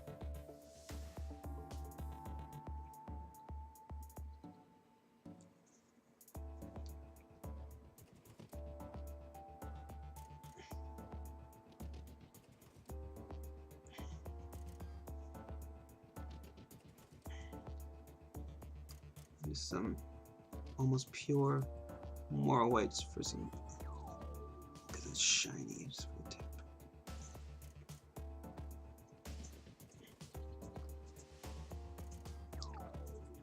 Back to the pure purple and just deepen some of these parts.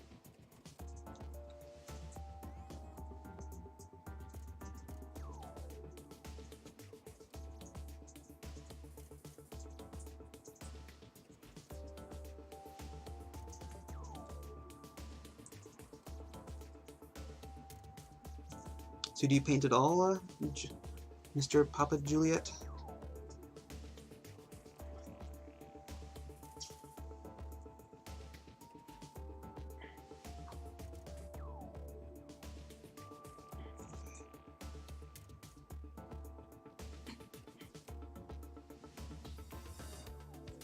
Oops.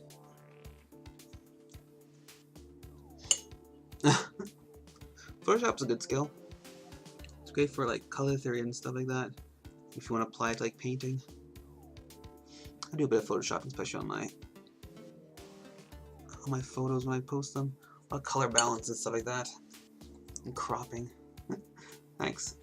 I think that's good. Let's see now.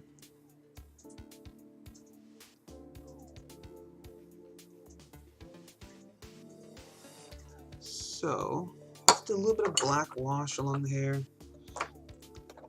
Let's use pure armor wash, which is black. Okay. If I can find it. I have way too many paints out right now. And it's not even in the paints I'm using. There we go. Let's find a nice little unused spot. I'm done with it. Oh, I didn't do the guy's hoofs. That's fine. The hoof's supposed to be purple as well. But... okay. I'm trying to darken up the under part of her hair.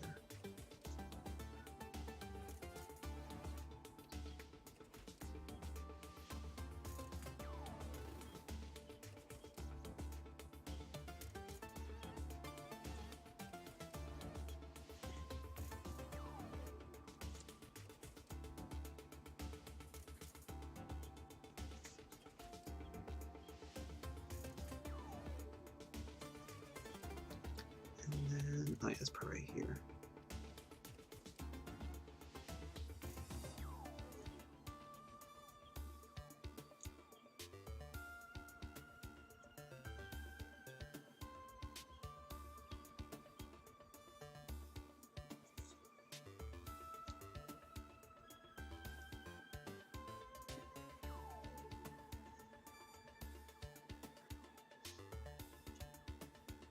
Okay. So let's use this black wash like that. I would just darken some parts. No, it's not gonna work as good as I thought. Let's just take a black. Very thin black. Just shade some areas.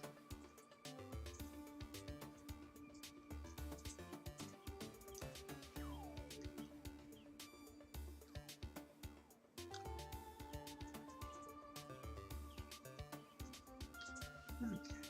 Oh, ooh. Don't want to ruin that skin I worked on.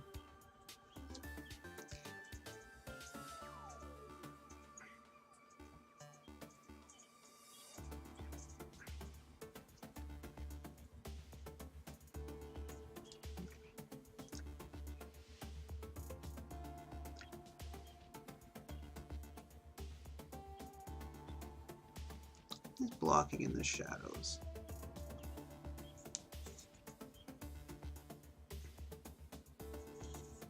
Oh, I can do the pants now, can't I? Forever ago I started that.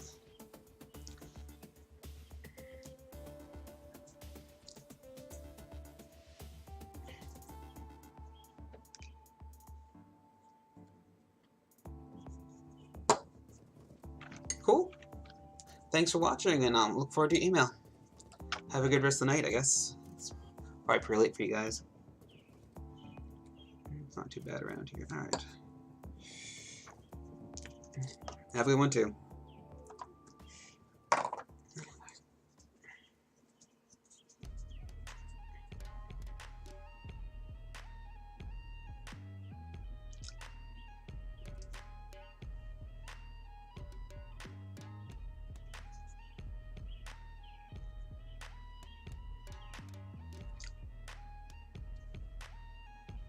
Oh, yeah.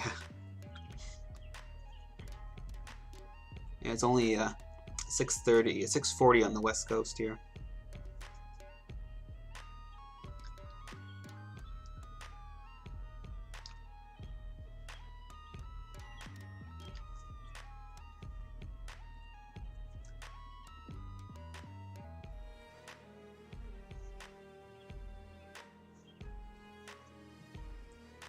I'm trying to keep the under part, the top part darker. Her skirt is kind of blocking the light there. Okay.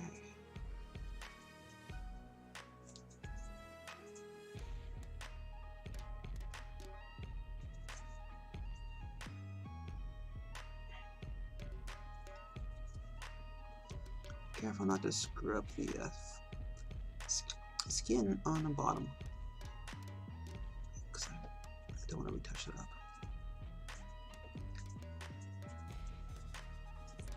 Let's go do a little cell and stuff.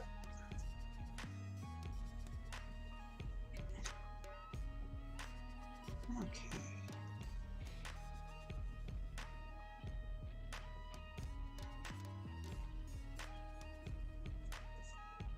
I mean, that's okay for now. I might do a bit more depending on how the OSL turns out.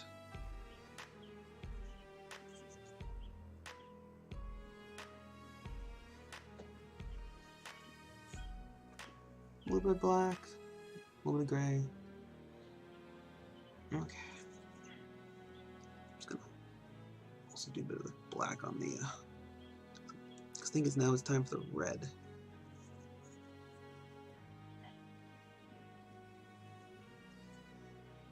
Just want to try and make it a little scaly, I think.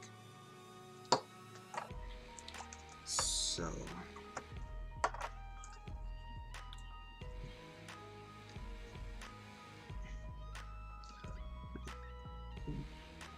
Darken eliminations so I don't have to go back and fix them up after I've actually finished all the red or the brown. I'm just blocking in all the shadows right now.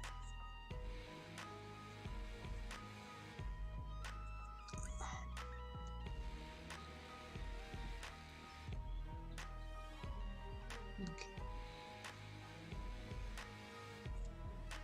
So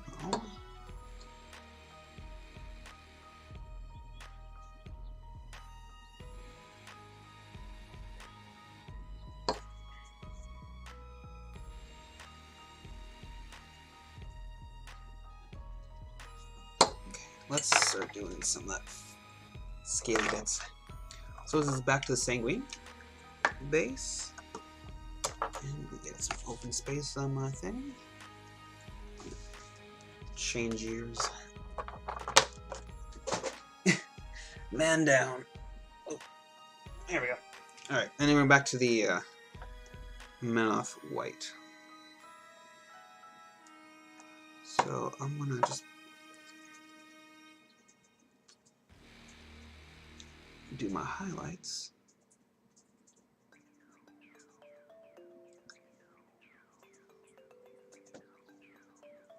And it's going to look rather chalky, because I'm not using a very saturated highlight, but I'm going to go back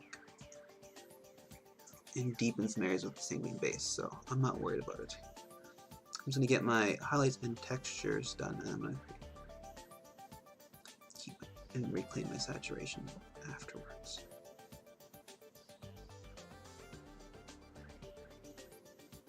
So it's just the basic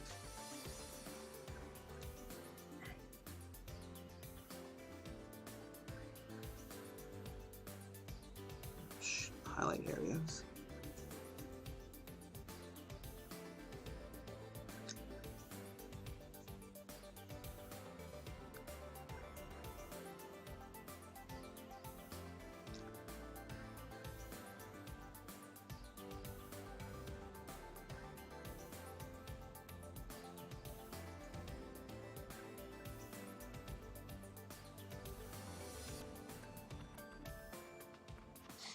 It's not looking the greatest right now.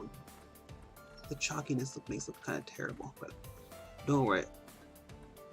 The way I'm doing the texture will look much better once this final step's done. And then there's a little bit of like raised areas here, a little bit of edge. I'm just gonna try and give it, bring it out. Okay. Now I'm gonna take some more mono white. Oh, here we go. Some other thing.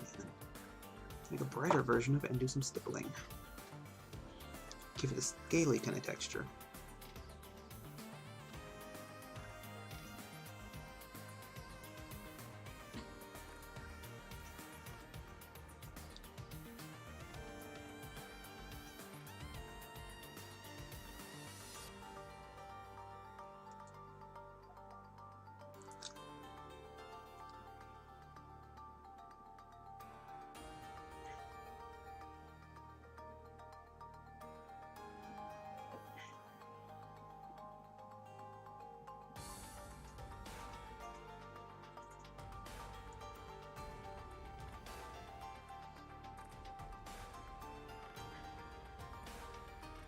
Oh, a little too much of a big scale.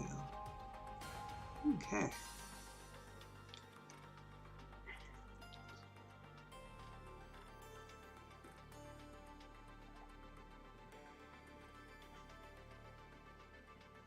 Let's help make it look different from the rest of the body.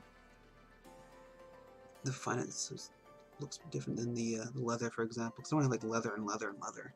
Let's make it a little more interesting.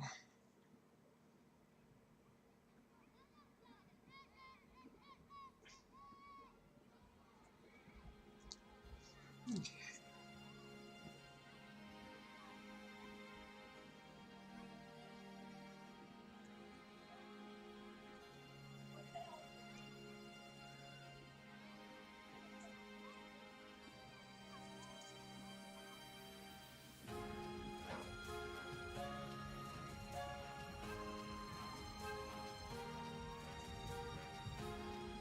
It's got the weird like hand parts right here. Okay.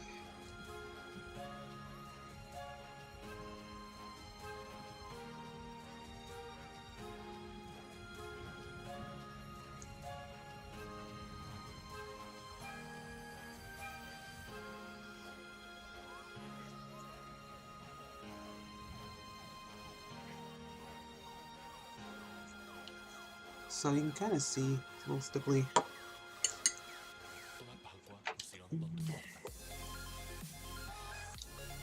Back and just add a little more stippling to the bottom parts.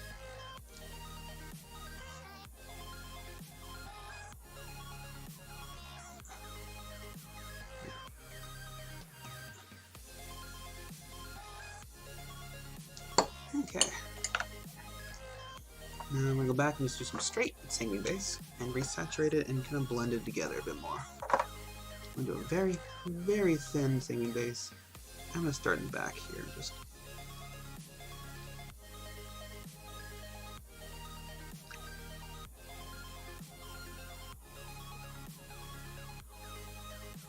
kind of blend it into the shaded areas as well.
A little part of mist on her neck area, I'm just gonna make it dark brown, just the white primer still showing up, so I just wanna lock that down before I forget about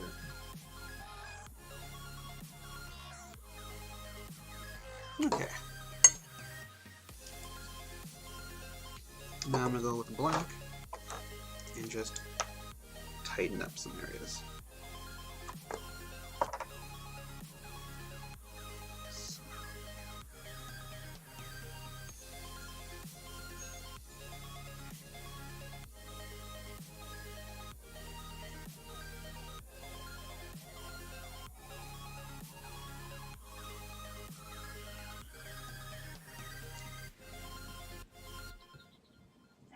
Maybe use a thinner brush for that.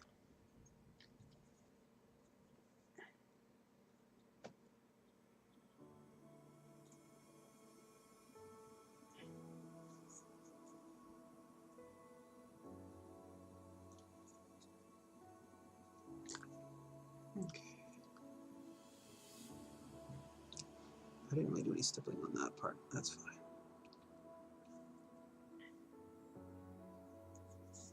So.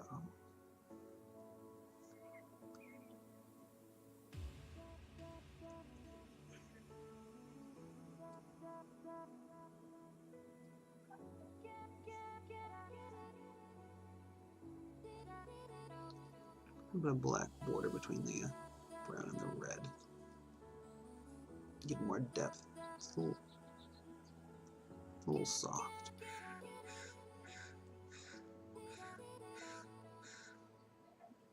And there's like these claw things. Sometimes put a black border that's more defined.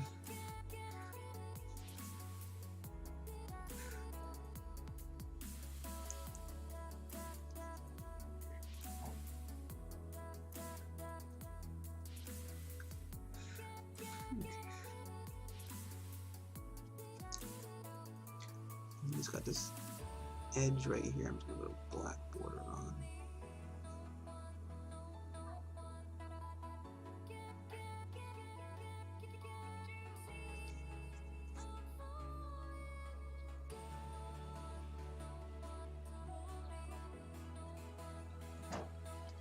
Okay. This part was I missed.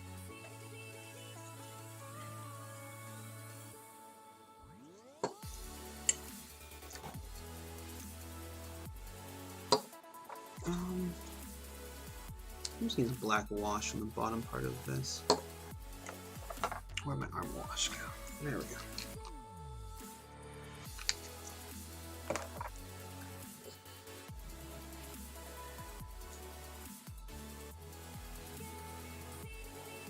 Not overwashed, overpainted. Onto staff.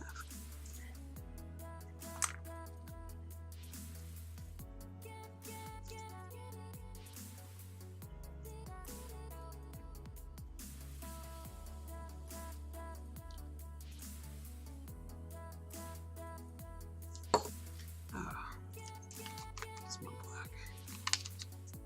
And then let's just do a little bit here and here.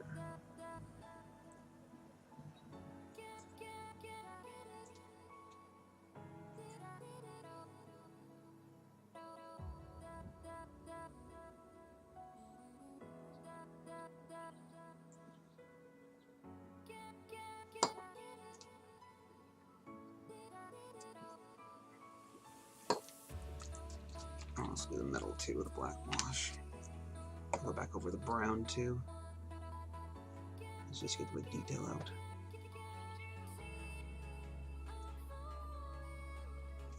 I'll block it out.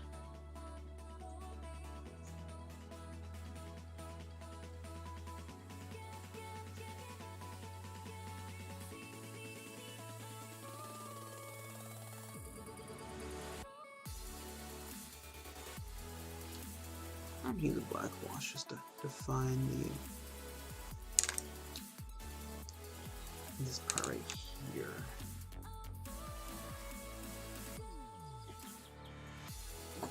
The shoulder thing. And then I'm gonna go back and just add a couple like very high shine points, very bright.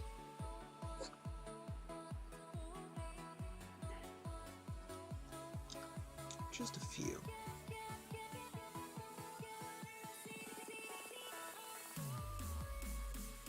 Just the edges of things.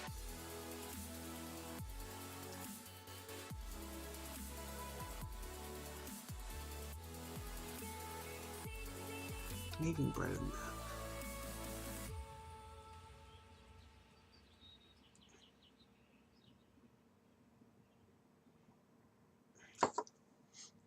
Okay, I ran out of my mouth white, so let's get some more out. There we go. I'm just gonna make some of those edges pop a bit more.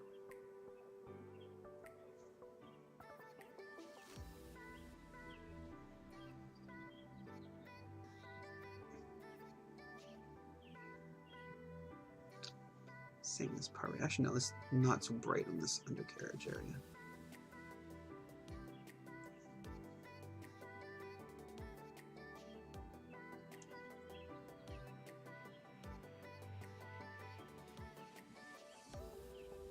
There we go. Okay.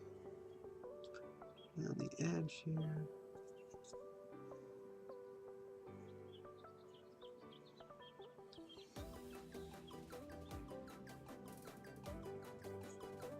Any part where it's a little more raised than usual. Edges, things like that.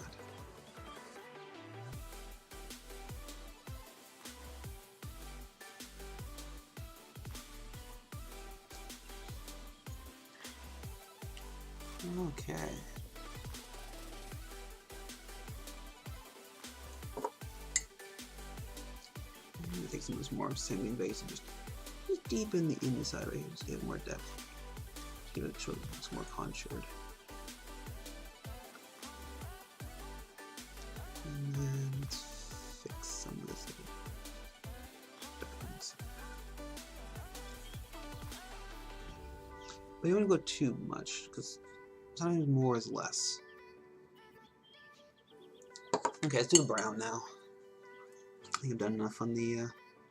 So the brown's going to be simple. It's also going to be the same kind of color highlighted as the dragon skin. Just using enough white. Actually, no, let's just do some more white. So it's going to be like a pure white, not a cream. It'd be a little too similar if you go with all the same highlight. Alright. So let's just put in some stress points, folds, etc.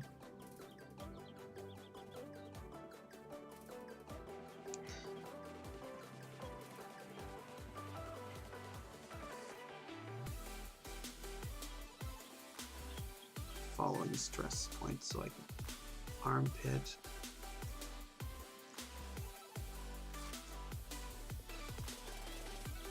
You can also kind of, because it's kind of smooth, so you can kind of like, it's kind of skin tight, so you might also just get some battle damage too. Some little bit of scratches.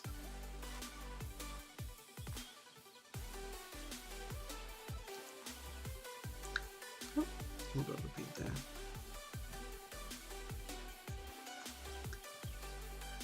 I'm not even going to care too much about this part just because it's kind of a boring area, and a lot of part over here is going to be obliterated by the lowest cells, so I'm not going to worry about it too much.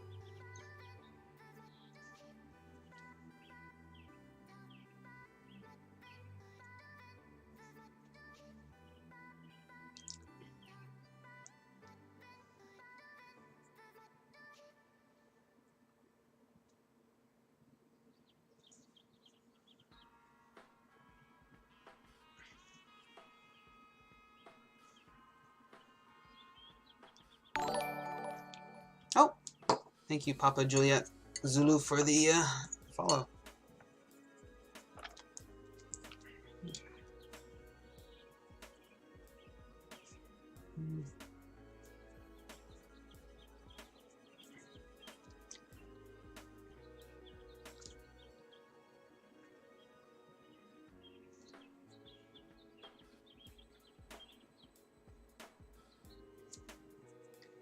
Okay. Let me get a little scratched up and beaten around there.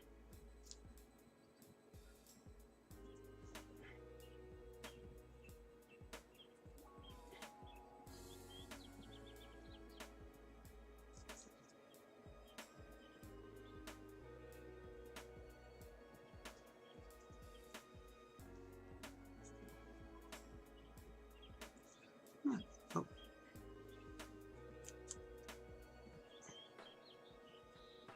And just do a little more.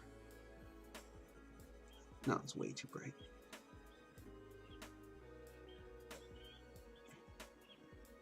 It's one loud-ass bird. Time of the day, we just want to chirp it up. Alright. Oh, it's way too bright still.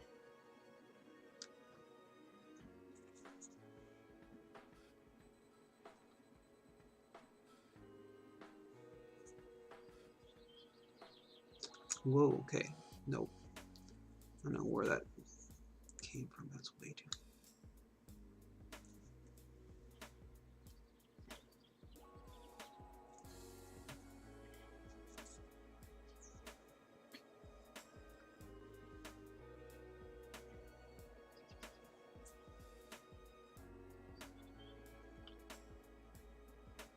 I'm just gonna use a wash for that part.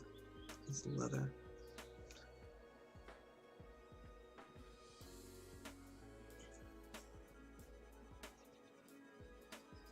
Help resaturate it a bit. Just kind of adding some texture and stuff.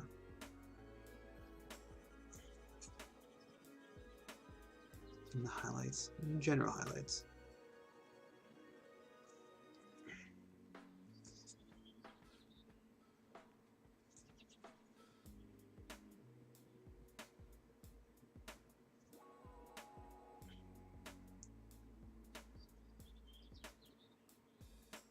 Okay. So let's go back to this brown ink. You okay? Alright. Almost dinner time. Okay, so brown and green, just to desaturate it a bit. Somewhere is my green.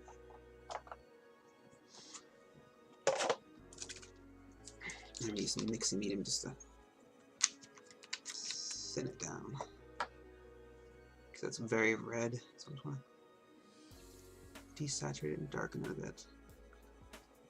There we go, let's try that.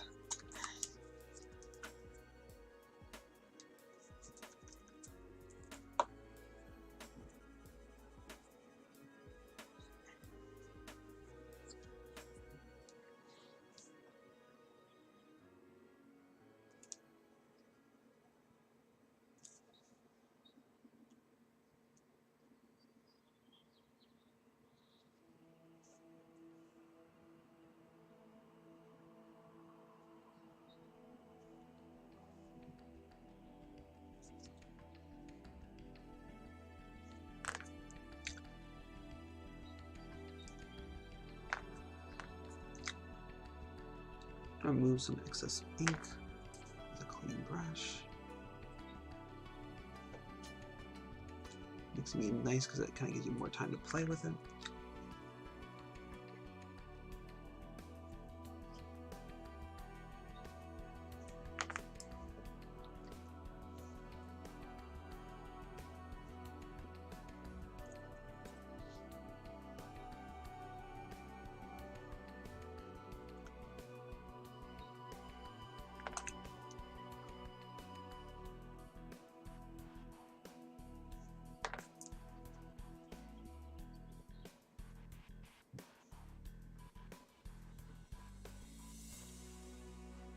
And he's got like spikes or claws there. Do it at the same time as everything else. Okay. That's good enough for now. I might fix it up, but I'll do the fixing up after I've done the OSL.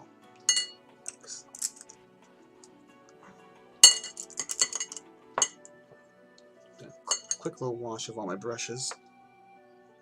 So none of the paint dries and ruins some of them, especially the detail ones. Small ones are very susceptible to that kind of, any kind of small pigments will greatly ruin them. Okay. So, actually let's do a little bit of this brown and just maybe deepen her neck a little bit, just around the cloth part. Give it more contrast and give it a darker border.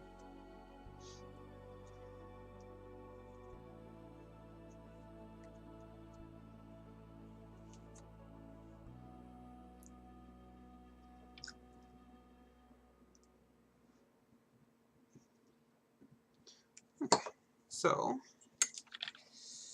what is next? I guess while the brown is drying, I can start doing some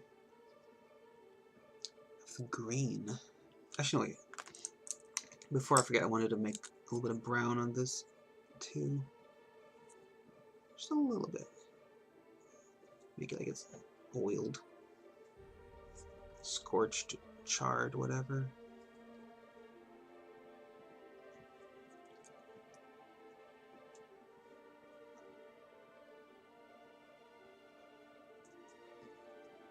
And I'll go back over some battle damage. Add some streaks to it. Like pure silver streaks. And there we go. So, let's do a new palette for the green. I'm trying to use the same kind of green as the gems to make it consistent and cool looking. So you don't want to add too much variety, especially if it's a different color than the rest of it. Okay, so this was a base of Iosin Green by P3 and highlighted with sulfuric yellow. So let's, one is nice and bright, so I'm going to start with yellow and then shade it. And flame is always brighter and hotter on the bottom. So I've seen a lot of people do the opposite. It doesn't look natural.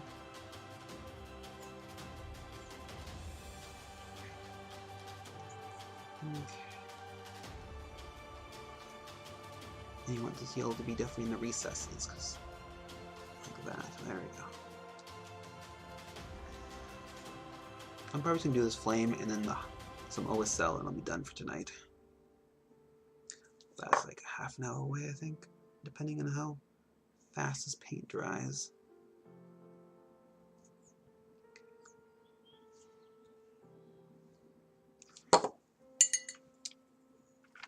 I'm gonna add some green now. Though it's not gonna be pure green, it's gonna be mixed with the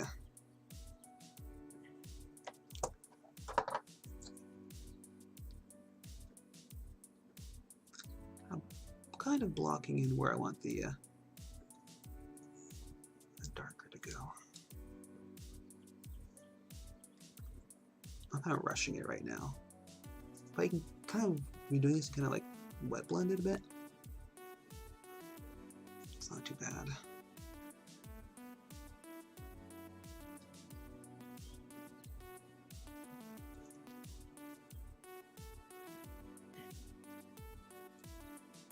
Okay.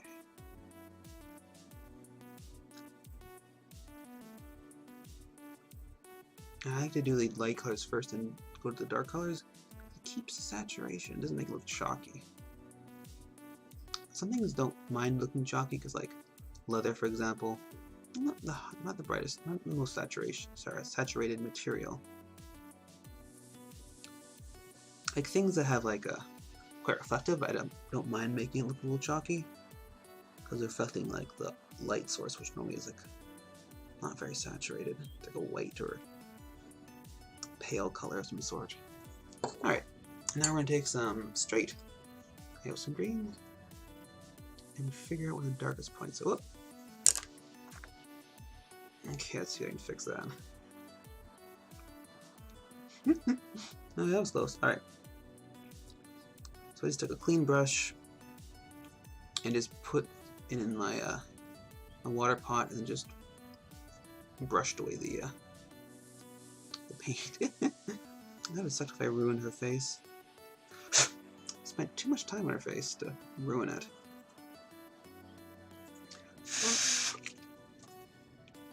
Okay.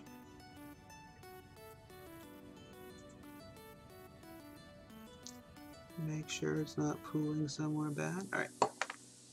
Let's go back. No more slip-ups.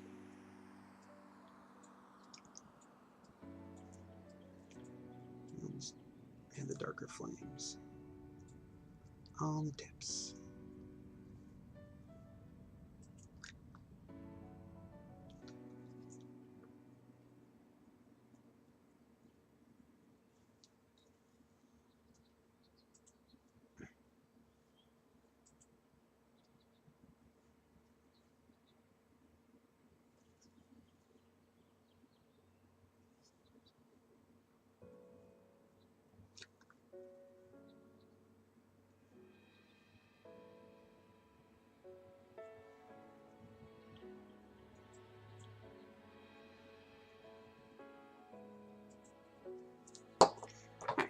Iosian green here. Iosian.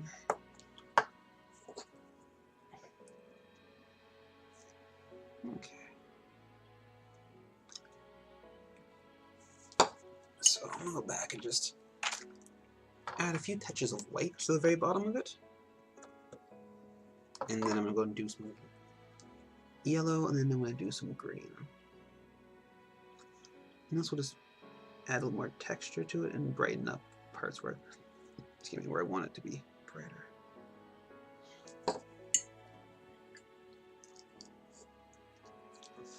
Let it dry, and then just a little bit of yellow. The white brightens it up a bit. And then I'm just going to smooth out some of that yellow. But now it kind of makes the green over top it chalkier looking. So that's why I'm going to go back to the green.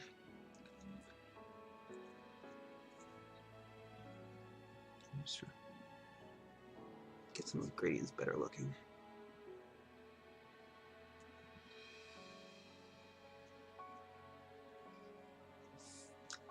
Okay, back to the Iosian and green mix, or yellow mix.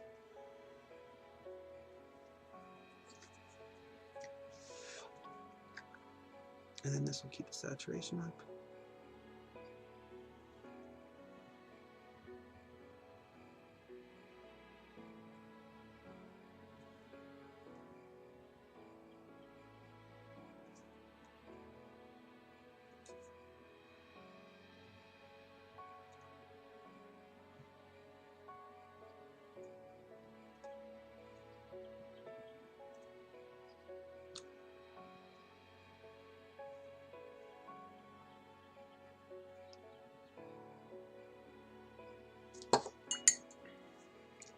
And then I'm going to go back with a pure Iosian green, and then maybe even go for dark green on top of this. I'm just going to try and almost work on the edges a bit.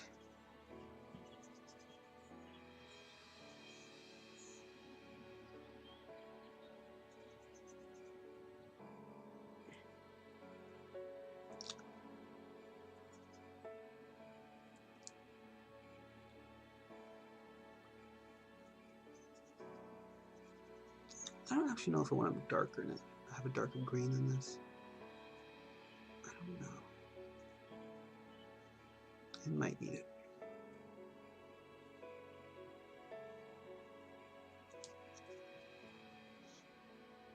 Almost slipped in the model again.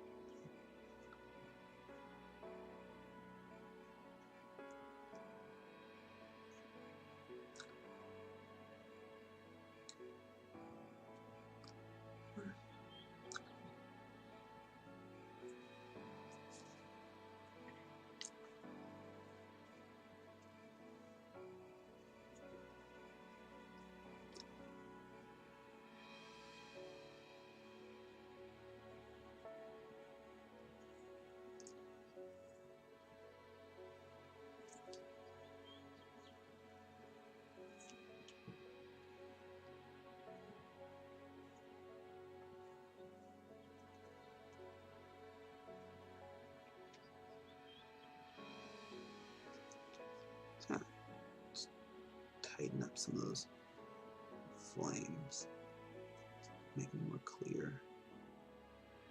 Just the edges at the very least.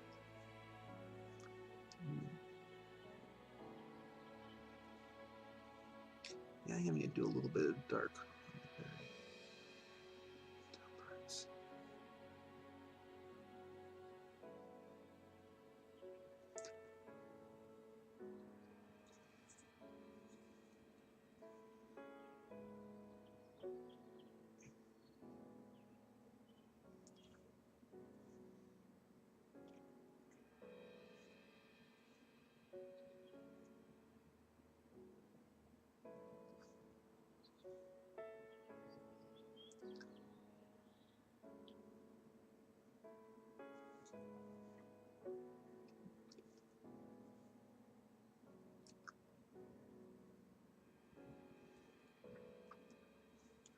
Okay, so don't want to go black, so let's add some blue. This is Exile blue, it's kind of dark blue. and I'll help deepen the. Hey, how's it going, Juliet or Papa or Zulu?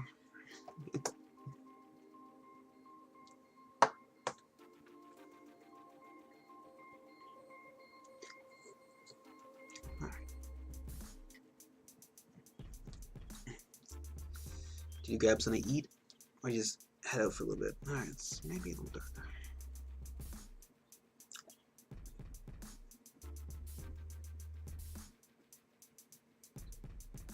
I'm gonna add a more black.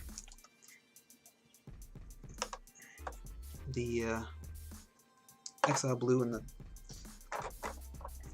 the green was just a little too similar of tone.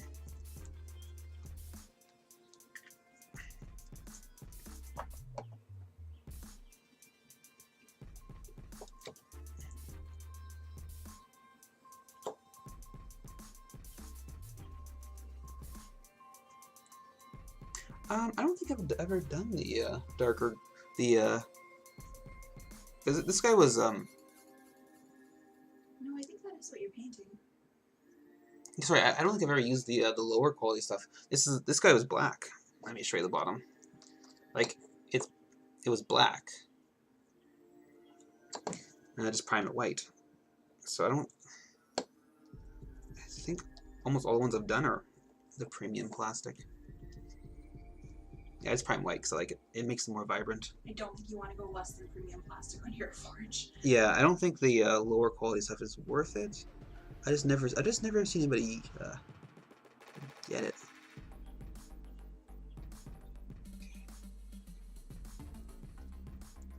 This stuff still has quite a lot of stepping, so I think anything less than that would not make a nice miniature for painting.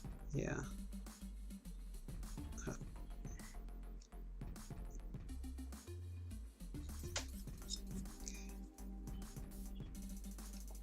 Don't want to go too dark.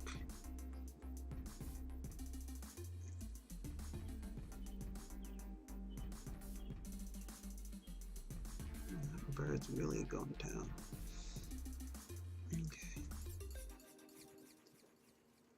I think I'm gonna say it's done for. The flame is done for now.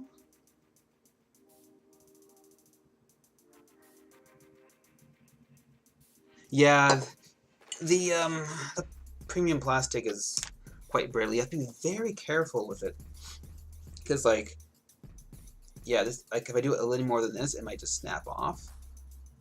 And so like, be careful. Oh wow. Okay, maybe I'm gonna stop using this thing. It was actually bending this. It was like warping like this. I don't want to snap it because this is quite thin. Oh yeah, yeah, you can see it's kind of rocking. Okay, don't use that. Be careful. You can literally get them printed in red. Oh, bronze, you say? That'd be cool. I've never worked on the bronze one before. I assume it's like similar to like the white metals that other companies have.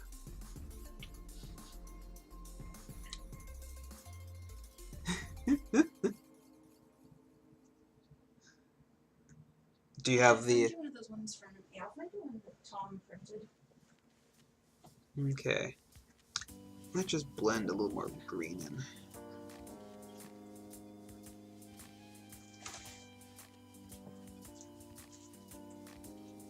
Okay. Before I call this flame done.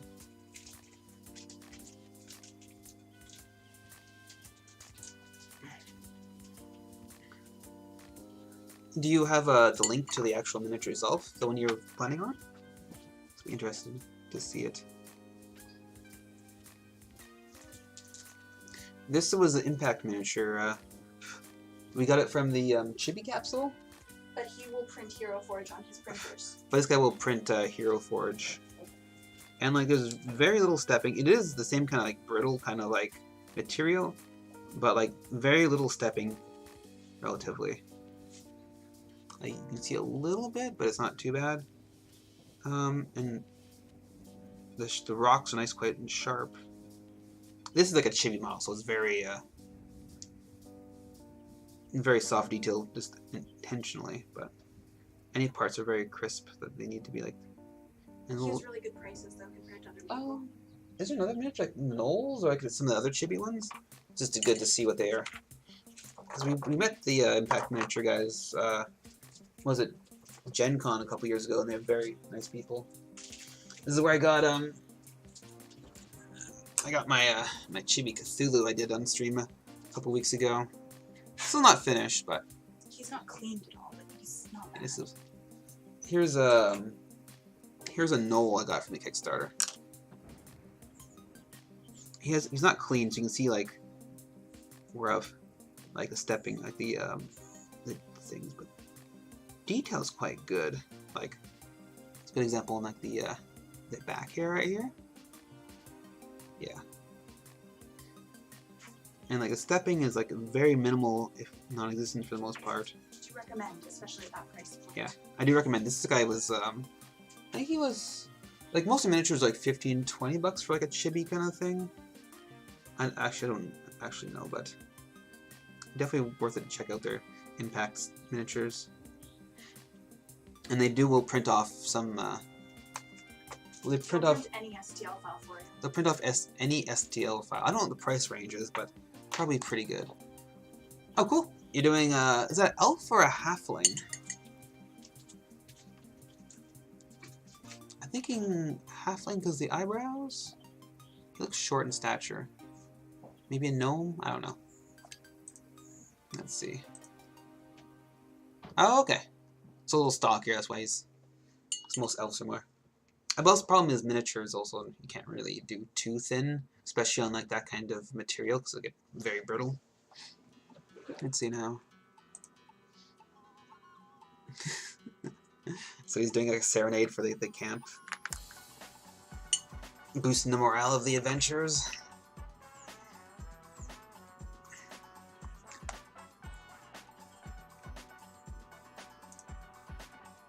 Singing for them. So he makes money. It's not a bad talent for any kind of adventurers.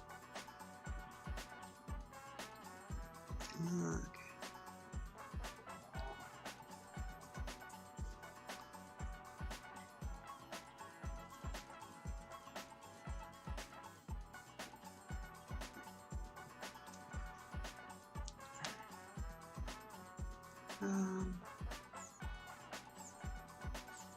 I'm not still 100% of this flame, but I'll be at a point where I just like give up and before you start making it worse.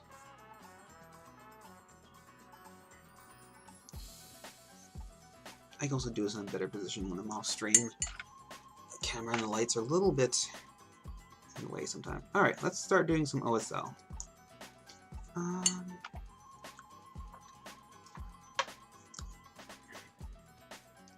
So, just blocking some parts. So I did the miniature kind of dark, so the OSL works better. Okay. So, a little too.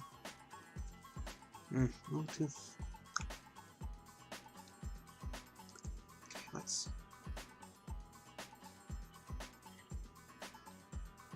A little too thin, a little too watery.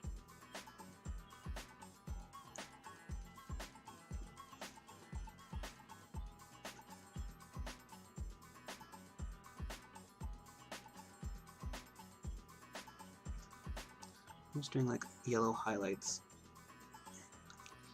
where the be the brightest.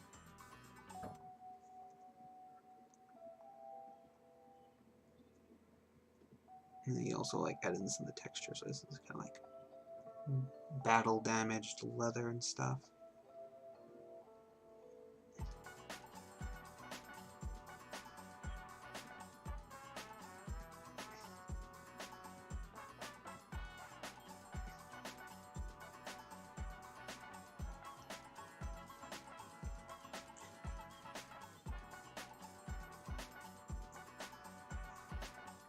I have been in the black here, but I'm gonna be a little ballsy and just do the OSL. on this part as well. I'll do the OSL on this part later on the metal, 'cause after I've done the actual shading. Okay.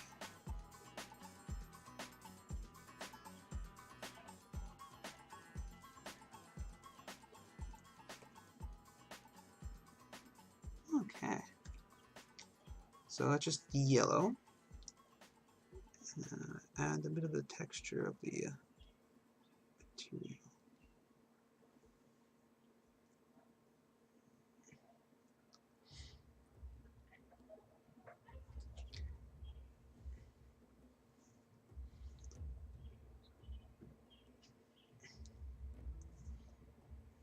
Maybe just a little brighter right around there.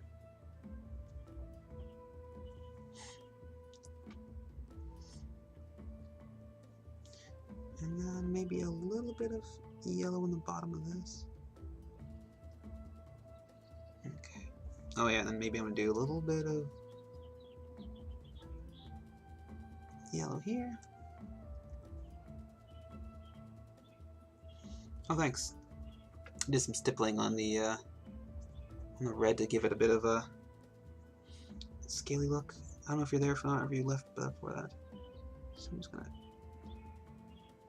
add some. Okay.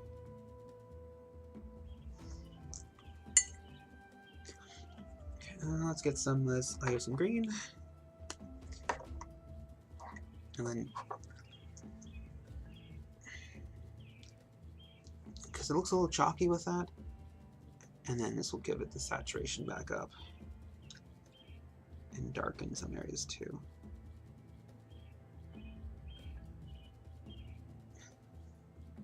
Kind of give it the effect of the green flame.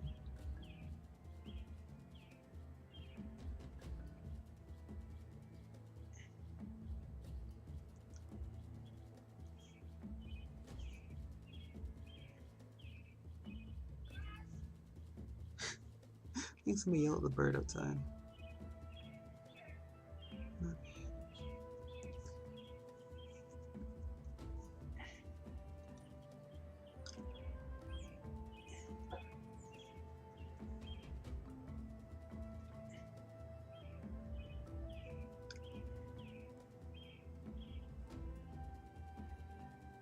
You can always go back and with the yellow again and lighten some areas up again, but I'm just gonna do this little section right here and then call it a night. Yeah, this is my centerpiece. Quality.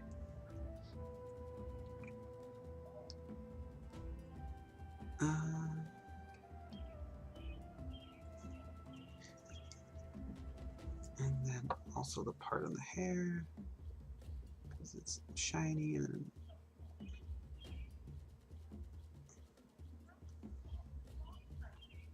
any kind of shadow, you can take a little bit of green and just add a touch of it, because all that area would be just basking in that light. But don't want to do it too much. Just a little bit. You can even take a dark green and just go and define some areas more. Let's see. Is that what? Yeah, it's the time of the year again. The birds are trying to get it on. Okay. Thanks, Papa's Julia. And then I'm just gonna add a little bit of yellowy green just to the hands. Nothing too much. Just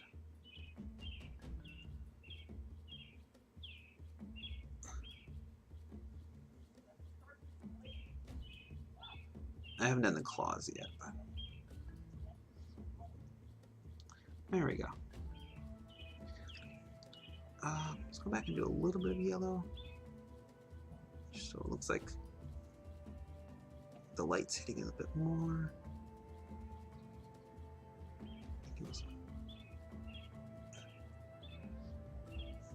especially on the edges.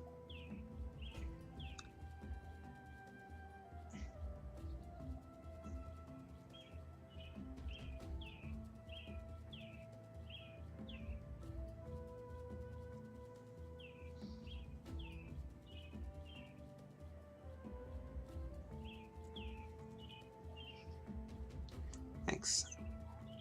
Okay. It's kind of hard to get into this shoulder area, but it should be a little brighter. Though, of course, you can't really see it that much. I'm just gonna take some more green and just green out the black on the bottom of the that right there. You're not gonna see it, but it should have green tones to it. And I'll help add the ambience. Pretty much any kind of deep shadow should have a touch of green.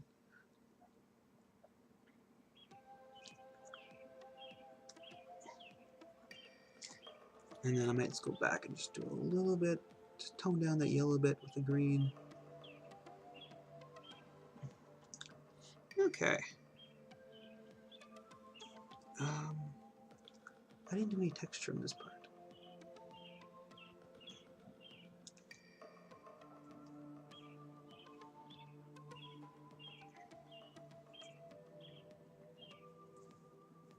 So, oh yeah, I forgot about her horn. Sorry. One part of her horn has a bit of, because horns are like made of like the same kind of material as your nail, right? And your nails have, or you know, how shiny they are, right? So they reflect light pretty easily. So I like to give them a bit of a sheen.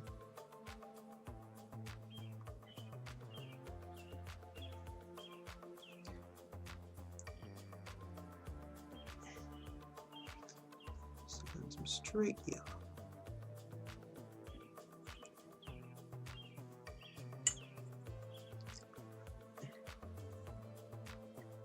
Maybe tone down the farther ones a bit.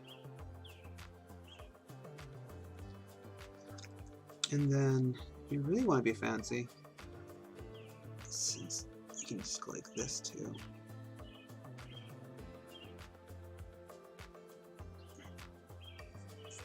And add a bit of sheen. Like that.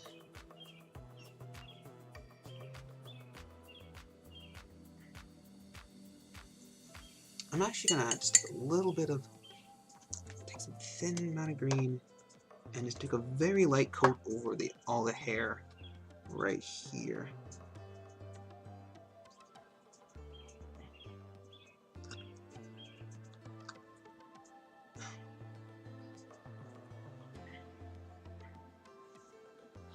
Alright. Might go back with a black wash and do the recesses and black them out, but let's see. Add a little bit of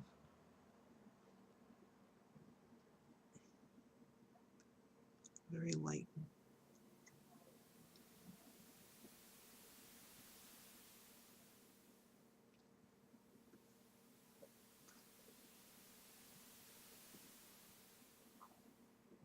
Just a touch of green.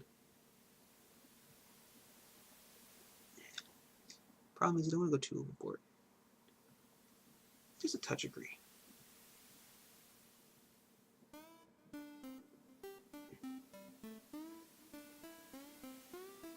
Okay. Because you can look like this and see where it'd be hitting. Like that. So it might be hitting a bit over here, but let's see now. Just don't want to go too overboard. Start making it look too busy if you start making it. Just a hint. Anyway, I think I'm done for tonight. This is because basically just doing the staff and then the metals, but the metals have to do after I seal it, and then the gem staff, cobra staff. Basically same materials as the gem. So, and then yeah, the tail and stuff like that, and the mushrooms, but. Yeah. Thank you so much for watching. Yeah. I think she's doing okay so far. Have to light up some of the, for example, let's see now, I'll get some bone. And I'm just gonna, so basically I'm gonna do the claws over top of the glow. Just gonna take some of this and just do a thin, just.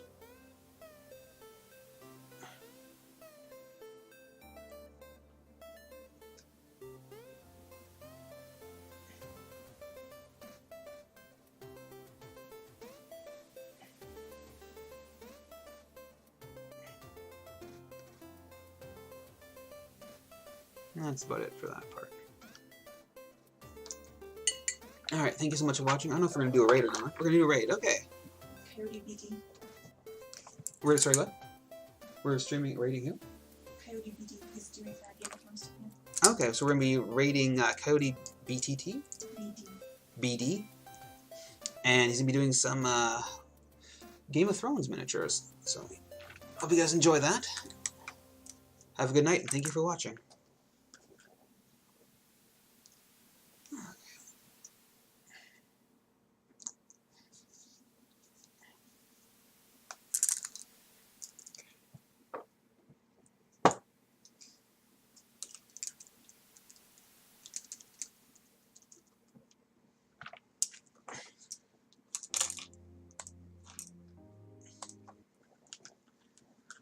Oh, we gotta find some better Pitzel music, because that was not good.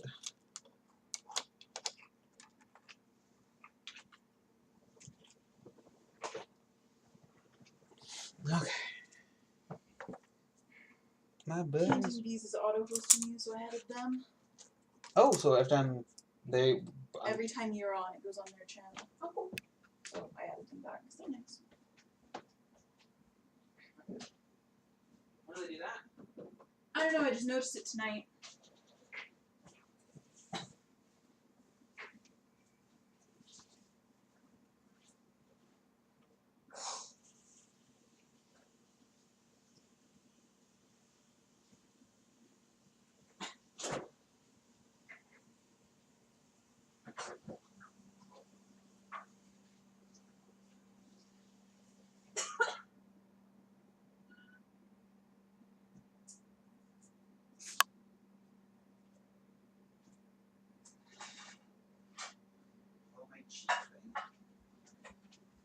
Oh, my cheek thing. I got the thing out of it, but now it's just like puffing up like a bitch.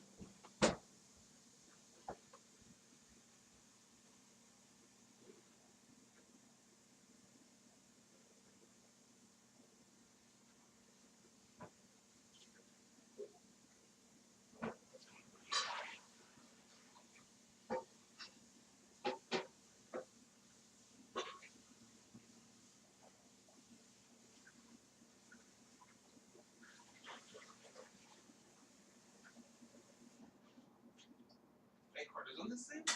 Yeah. Even though it's open? Yeah.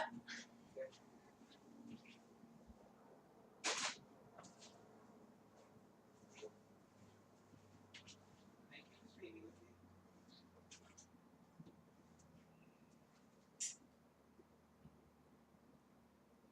Well, I guess someone will spend like $100 to get something printed in bronze is probably gonna be just fine with the prices.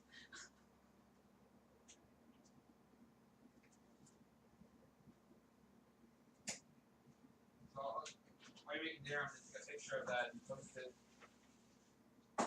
Okay? Yep.